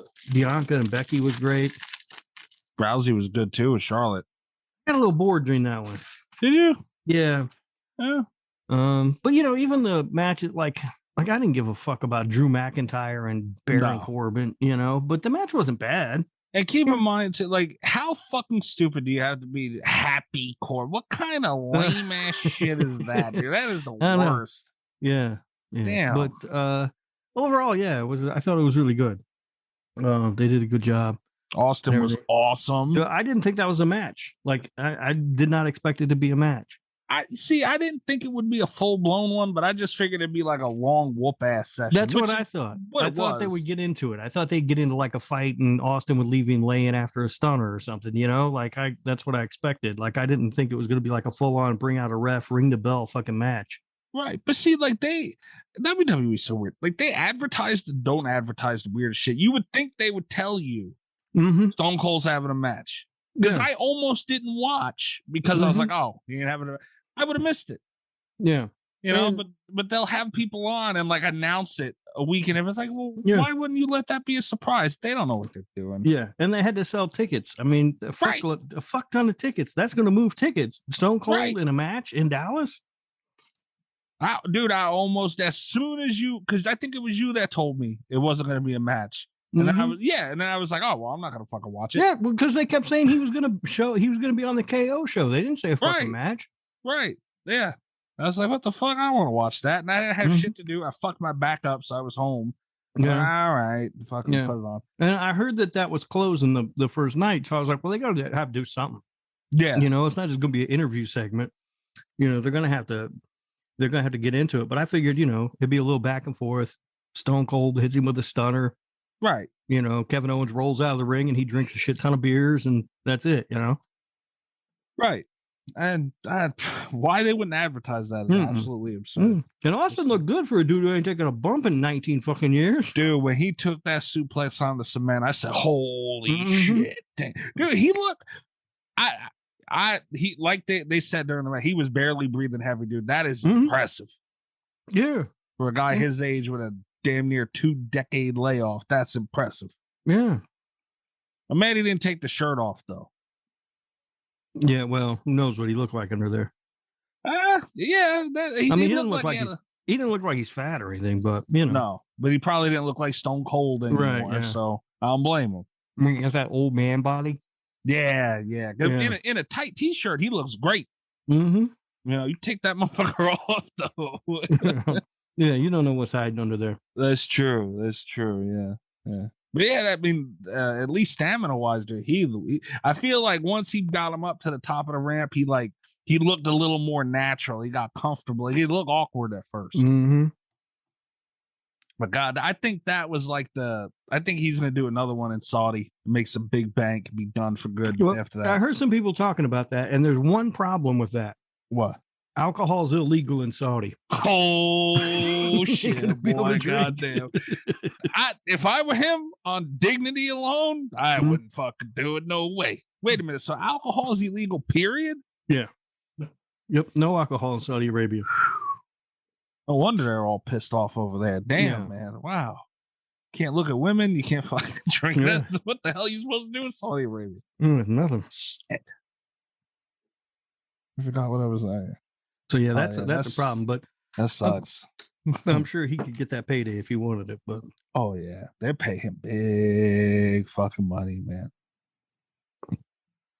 Hello. What's up, Cat? I'm glad Zoom worked. I clicked the link and it just it opened up the little box where it's usually like, do you want to join meeting? And then it just closed before I could click anything. I was like, oh no. And then nothing happened for about 5 minutes. I just stared down my computer. I know Kat enjoyed WrestleMania. She wouldn't have missed that. No. Oh no, I never missed WrestleMania. It wasn't too bad though. Yeah, we were just what it was though. It didn't feel like a WrestleMania because it was it was lackluster on that type of stage, but it wasn't bad for somebody who hasn't watched anything leading up to it. It wasn't bad. Yeah, it was fine. It was fine. All the matches were pretty good. Which like I said, was surprising because on paper, it looked like kind of shit. I mean, even that Paul kid, whichever one, that Logan Paul, he looked good. Yeah, fuck him. His man. I mean, I don't like him or anything. He's a fucktard, but he looked good in the ring. Yeah, fuck him. I'm not gonna give him any credit on any level, so I don't care what he looked like. No. Yeah. That's not what I was hoping to hear. I was hoping you'd have a bunch of stories about how he got his ass kicked, and then I was gonna have video. What? Yeah. Oh no! Yeah. But Celebrities don't lose. Celebrities don't lose at WrestleMania. He got fucked in the end, though. Yeah, he did get. Yeah, he did get turned on in the end, but I mean that's just sort of a rule. Celebrities, when they come in for Mania, they don't lose. Very rarely does that happen. I was that would just have been great to see, though. Yeah, I agree. Yeah, like I expect Johnny Knoxville to win tomorrow. Dude, that's the thing because I seen that. I forgot that was, but he has to win, right? It's a no holds barred, anything goes match. How do you keep Johnny Knoxville down? Yeah, and I think that's why they took the Intercontinental title off Sammy. They didn't want to have to make it a championship match because, as much as they like, apparently everybody at WWE has had great things to say. Even Vince McMahon's had great things to say about working with Johnny Knoxville. He's been great, but they don't want him to be the fucking Intercontinental champion. You know what I mean? Yeah. David Arquette all over again. Yeah, so they had to take that belt off Sammy, but I don't know. Like I said, celebrities, they almost always win. I mean, that's just how it goes. I I mean, although if I could see like somebody who understands the business enough to be able to be like, yeah, I'll do the job, whatever, it would be Knoxville. Oh, absolutely. You know what I mean? Like he would get it. I think a lot of them are like, I'm not losing. That's bullshit. You know? Yeah. He'd be like, yeah, whatever. It's been fun. Let's do it. You know. But I'm guessing he'll win because he'll probably have the jackass crew with him, or you know, some of them or whatever. I don't know. I don't know how many of those fuckers there are, but yeah, I don't. I mean, that Butterbean thing, he did the Butterbean thing, but that was real. Like, they really fought in a fucking mall. And Johnny Knoxville got knocked the fuck out. Yeah. So, yeah, I could see him doing that. But, I mean, if you're gonna book that realistically, Johnny Knoxville has to win. Mm-hmm. And not even by, like, any type of, like, force or skill. Like, they should just let Sami Zayn beat the shit out of him until he collapses. Mm. And Johnny Knoxville rolls over on him. That's how that would go. Yeah. Fucking Christ. But Sammy's good. It's like Sammy's a good person for him to have a match with too, because he's not, you know, it's not like they're putting him in there with fucking Brock Lesnar. Like it's believable he could beat Sammy. You know what I mean? Yeah. Yeah. So, you know, that's all right. But I like Sammy though. I think he's a good worker, and you know, it should be. I think he can have a good match with anybody. I expect that to be fun. I don't like Sami Zayn, but then again, I really haven't seen much of him. His heel work is fantastic.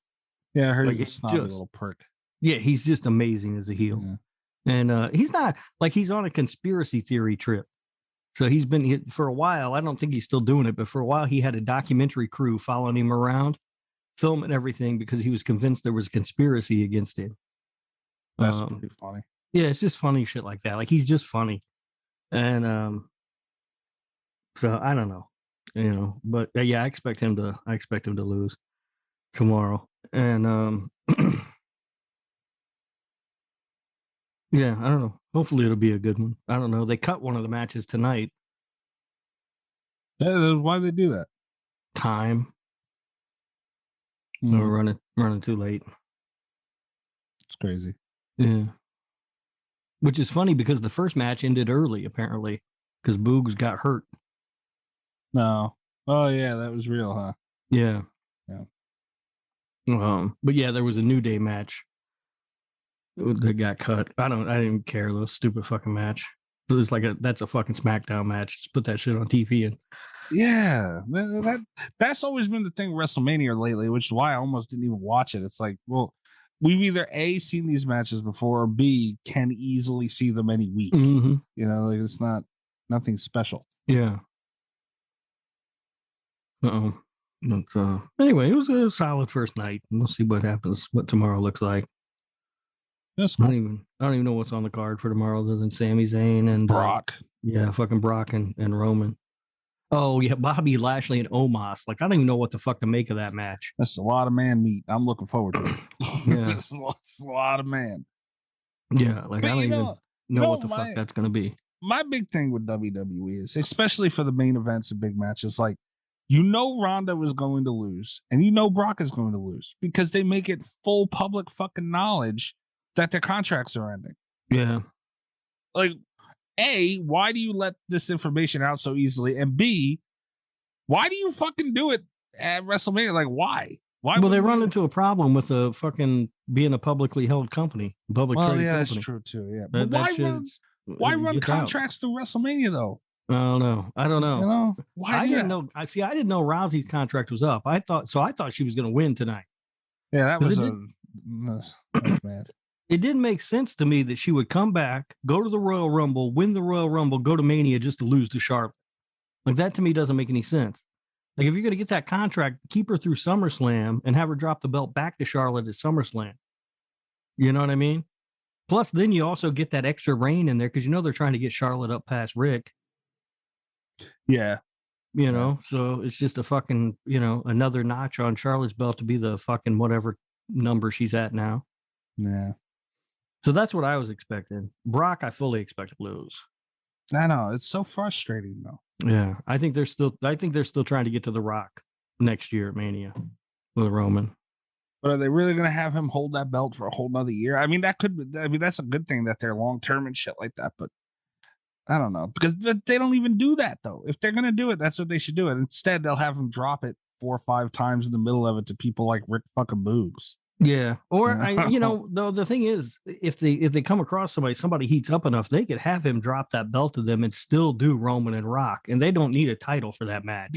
The Rock does not, because a title only makes me think that the Rock's gonna lose even more, even though he did win that one time against. I can't imagine. I can't imagine they would put the belt on him, because God only knows when they're gonna be able to get him again. No, they're not, because he's a lot bigger than even he was then. Yeah, and he was big then. So he just like it. That doesn't need They book themselves into things where it's predictable, and like I'm still gonna watch because it's The Rock, but I was still like that little bit of what's gonna happen in there, for crying out loud. Yeah. Well, anyway, because that's what Cat watches it for too. Yeah. It was weird seeing Cody Rhodes on WWE though. He fucking did his thing though, didn't he? Yeah, that match was really good. Yeah, that was awesome. That's it. That's another one I was shocked he won, because usually they'll bring somebody in and reprimand them. Yeah, that's I think Vince wants to push him, because Vince, again, it's Vince, and he's so fucking weird. Because some people, he'll bring them back and he'll just want to embarrass them, for leaving the company and stuff. But then sometimes he'll bring people back and he's got respect for them because they went out and did their own thing. And so then he wants to give them a good push. I mean, that's happened a couple times with Jeff Jarrett and stuff. Yeah. But then, and also Cody has the whole baggage of being Dusty's son. And Vince, went after Dusty hard for a long time, put him in fucking polka dots and shit when he came over. See, yeah, that's the thing, yeah. But Dusty got those fucking polka dots over because he was good. He did, man. The son of a plumber. Son of a plumber. But dude, my fucking back today, man. Holy shit. Yeah. I don't know what the fuck happened. I was fine all night last night, fine all day today, and I was going to take my car in for service, and I was walking to my car, and then bam, took my breath away. I said, "Holy crap!" You did something when you was bowling. What happened? But would it take a day and a half to? Fuck if I know. I don't know. That's what I thought too. I was like, how the fuck? That's the only thing abnormal I've done. But that was I was completely fine all night and all day, and then all of a sudden, bam! I was like, what the fuck is that? Yeah. That sucks. Getting old sucks. It does, man. Shit just hurts. Good Sometimes Lord. Shit just happens. You don't even know.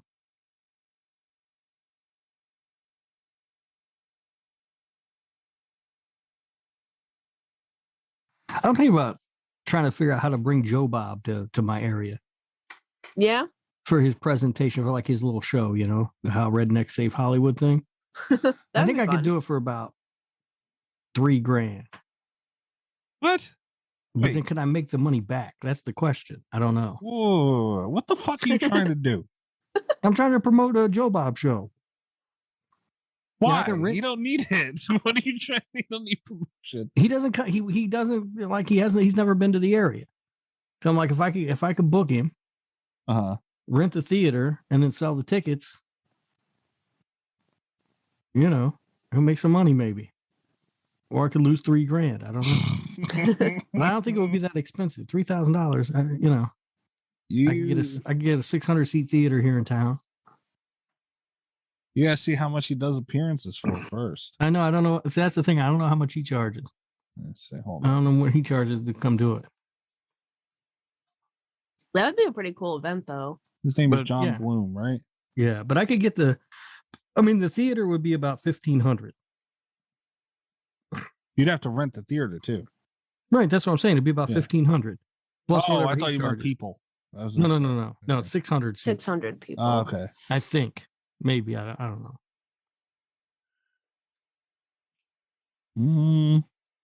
I don't know how many. I don't remember how many of that seats. There's an email listed here for him, and I can get you his talent agent's email.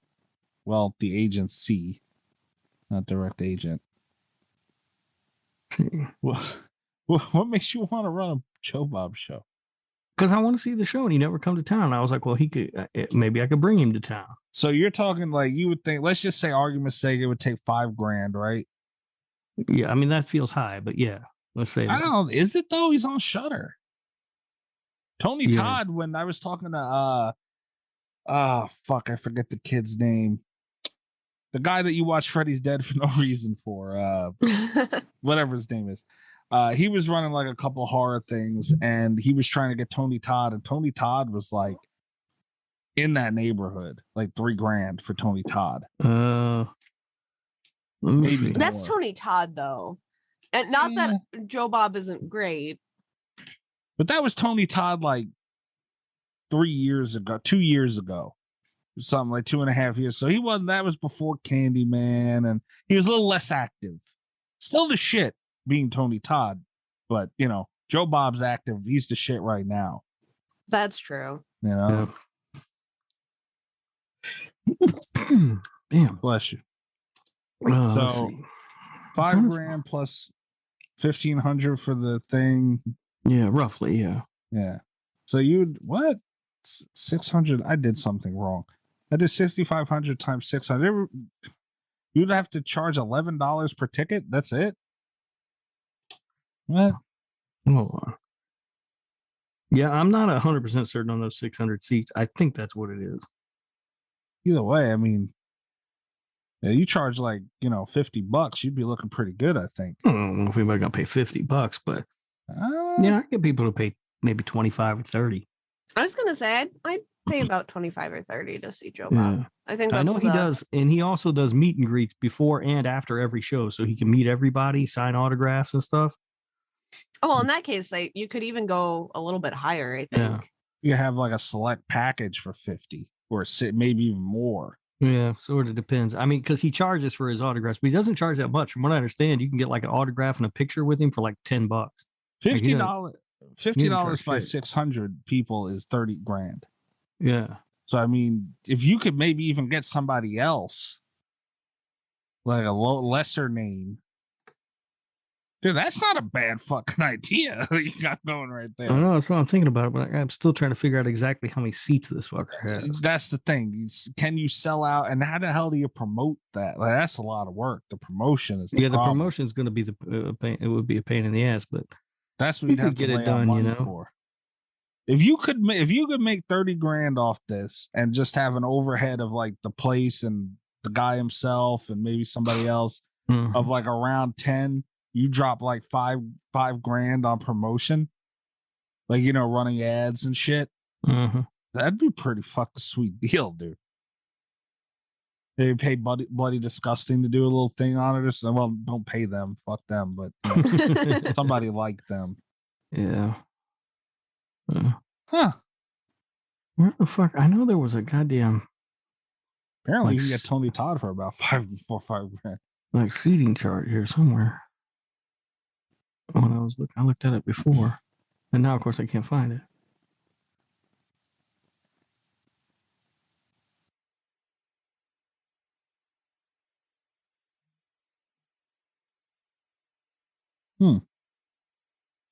That'd be a hell of a deal.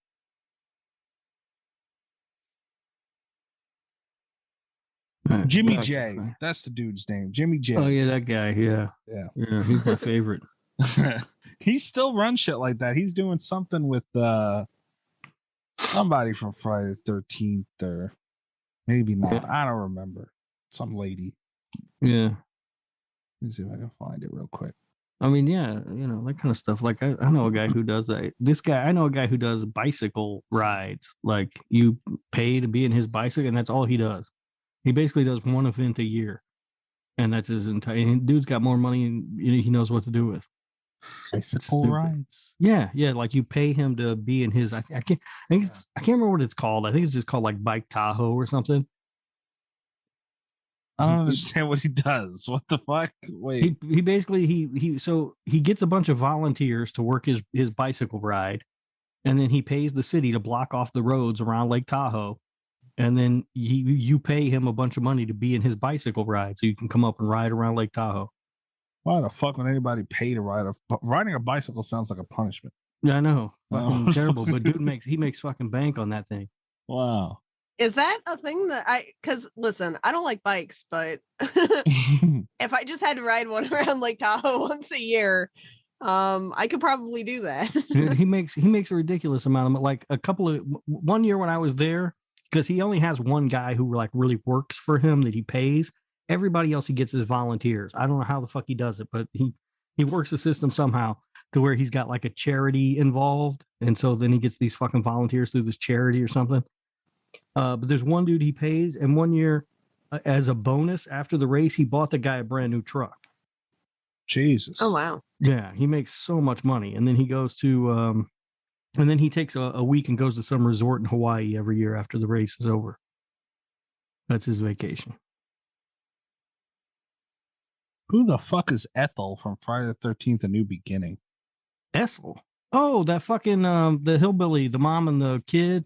Oh, that's her chick. God. Carol. Okay, that's the chick he's having at.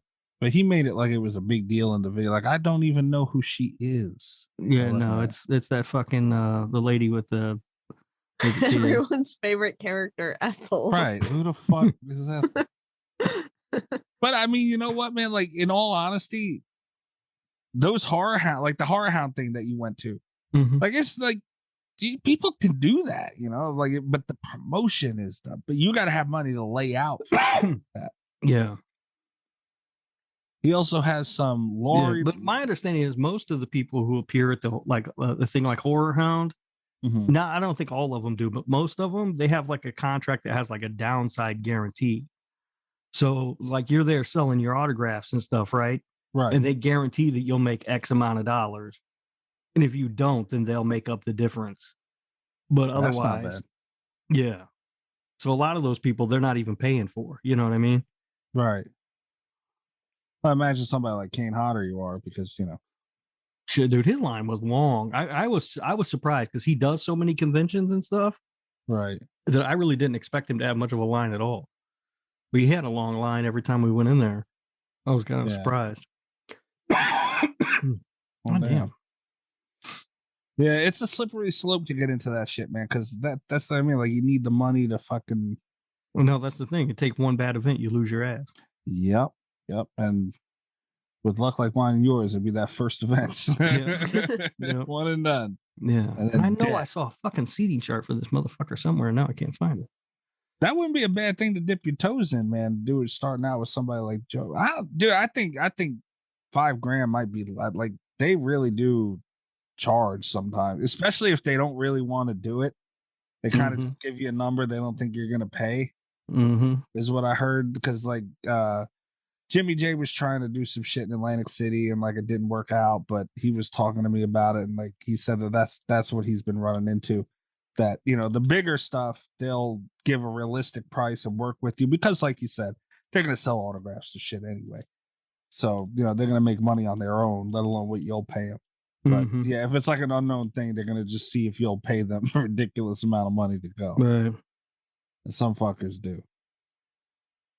Like, he was trying to get Vince Russo because when he was doing his wrestling stuff, he was trying to get Vince Russo to do it, and he was giving him like a really high number. And he was telling me, he said in a very nice way, "Come on, man, like, you're Vince Russo. Like, what are we doing here?" So it's funny. Very interesting, though.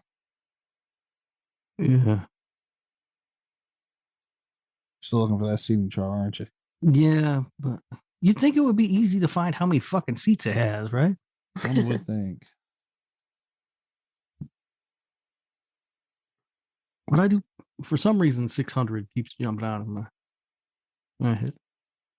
But I don't, you know, again, can you sell 600 tickets to see Joe Bob? I don't fucking know. That's the thing. I'm saying, man, if you could get Joe Bob for a reasonable price, like around, you know, $5,000 or whatever it is, like, you know, you get somebody else a little bit of a lesser name, but a little more like, but still has a little drawing power. Thom Matthews, for instance, you know, somebody like that might be able to sell out that fucker. Especially if you have some meet and greet shit.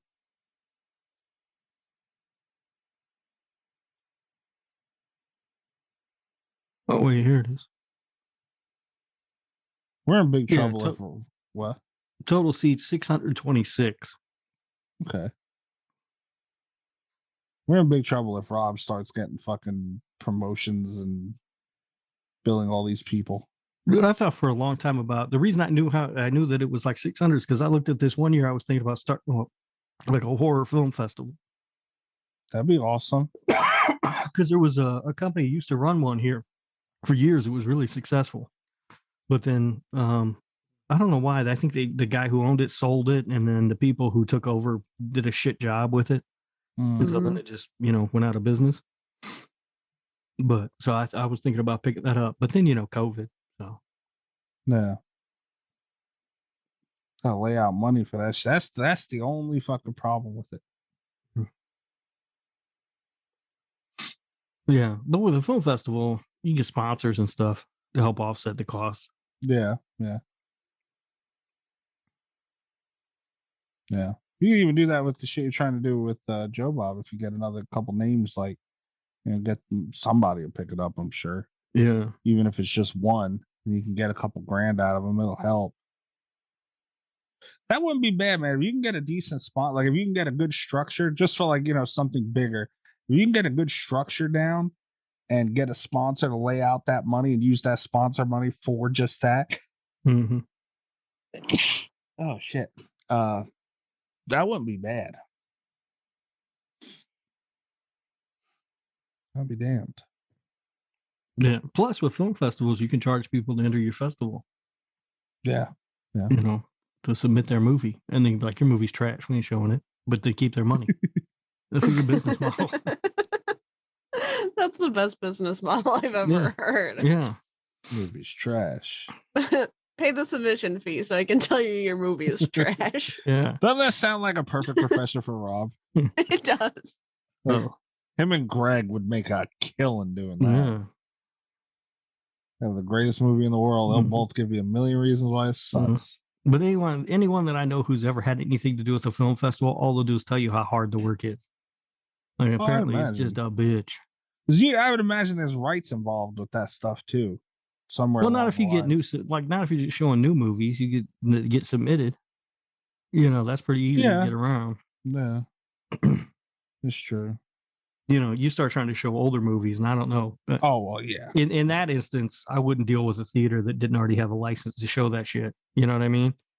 Or you just be like me and show it anyway. So then you have to outlay a bunch of money that.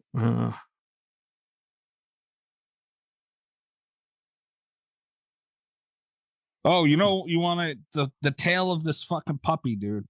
So I'm stuck in the house alone with both these little cocksuckers today, right? Mm-hmm. And with a fucked up back. So pretty much my supervision was screaming at them whenever they did something wrong because I couldn't get up to really do much. And I finally peeled myself up off the couch. So much pain, dude.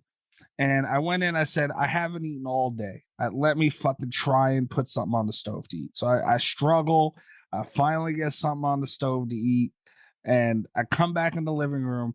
One of them, now they're both in the living room. We're not to the point where they're like always together because, it can't really be trusted right now.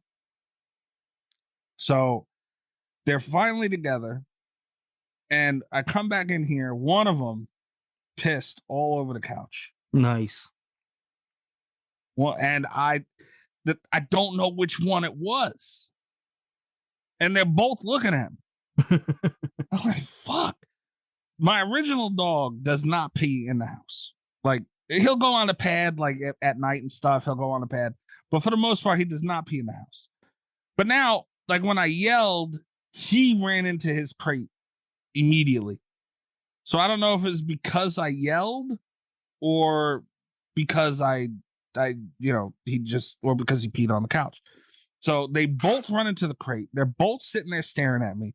And I can't really reprimand one because I don't know who the fuck did it. Mm-hmm. So I'm in a sticky situation. Now I'm cleaning piss off the couch. And as I'm doing it, I'm like, how funny would it be if it was, because I'm sitting there going, I know it was fucking Gizmo because he fucking doesn't stop pissing in the house. But I'm like, how funny would it be? Because my original dog, Jeter, he still doesn't like Gizmo. Like, how funny would it be if he's like set him up? You know, like how fucking hilarious would that be if he pissed on the couch and was like, you know what? Here we go. And get you smacked on the ass. That'd be genius. So yeah, I didn't know. I was in a conundrum there. Yeah, that's a problem. They just both kept getting yelled at for it while I was cleaning it. I was just so pissed off. They didn't pain clean and piss off a couch.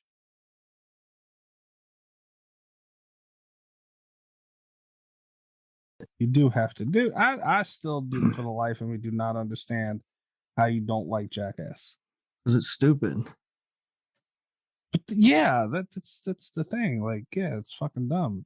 I like highbrow stuff like The Lost City starring Sandra Bullock and Channing Tatum. and Daniel Radcliffe. And any stupid shark movie you can find, right? And Sharkula, yeah. Highbrow. Yeah.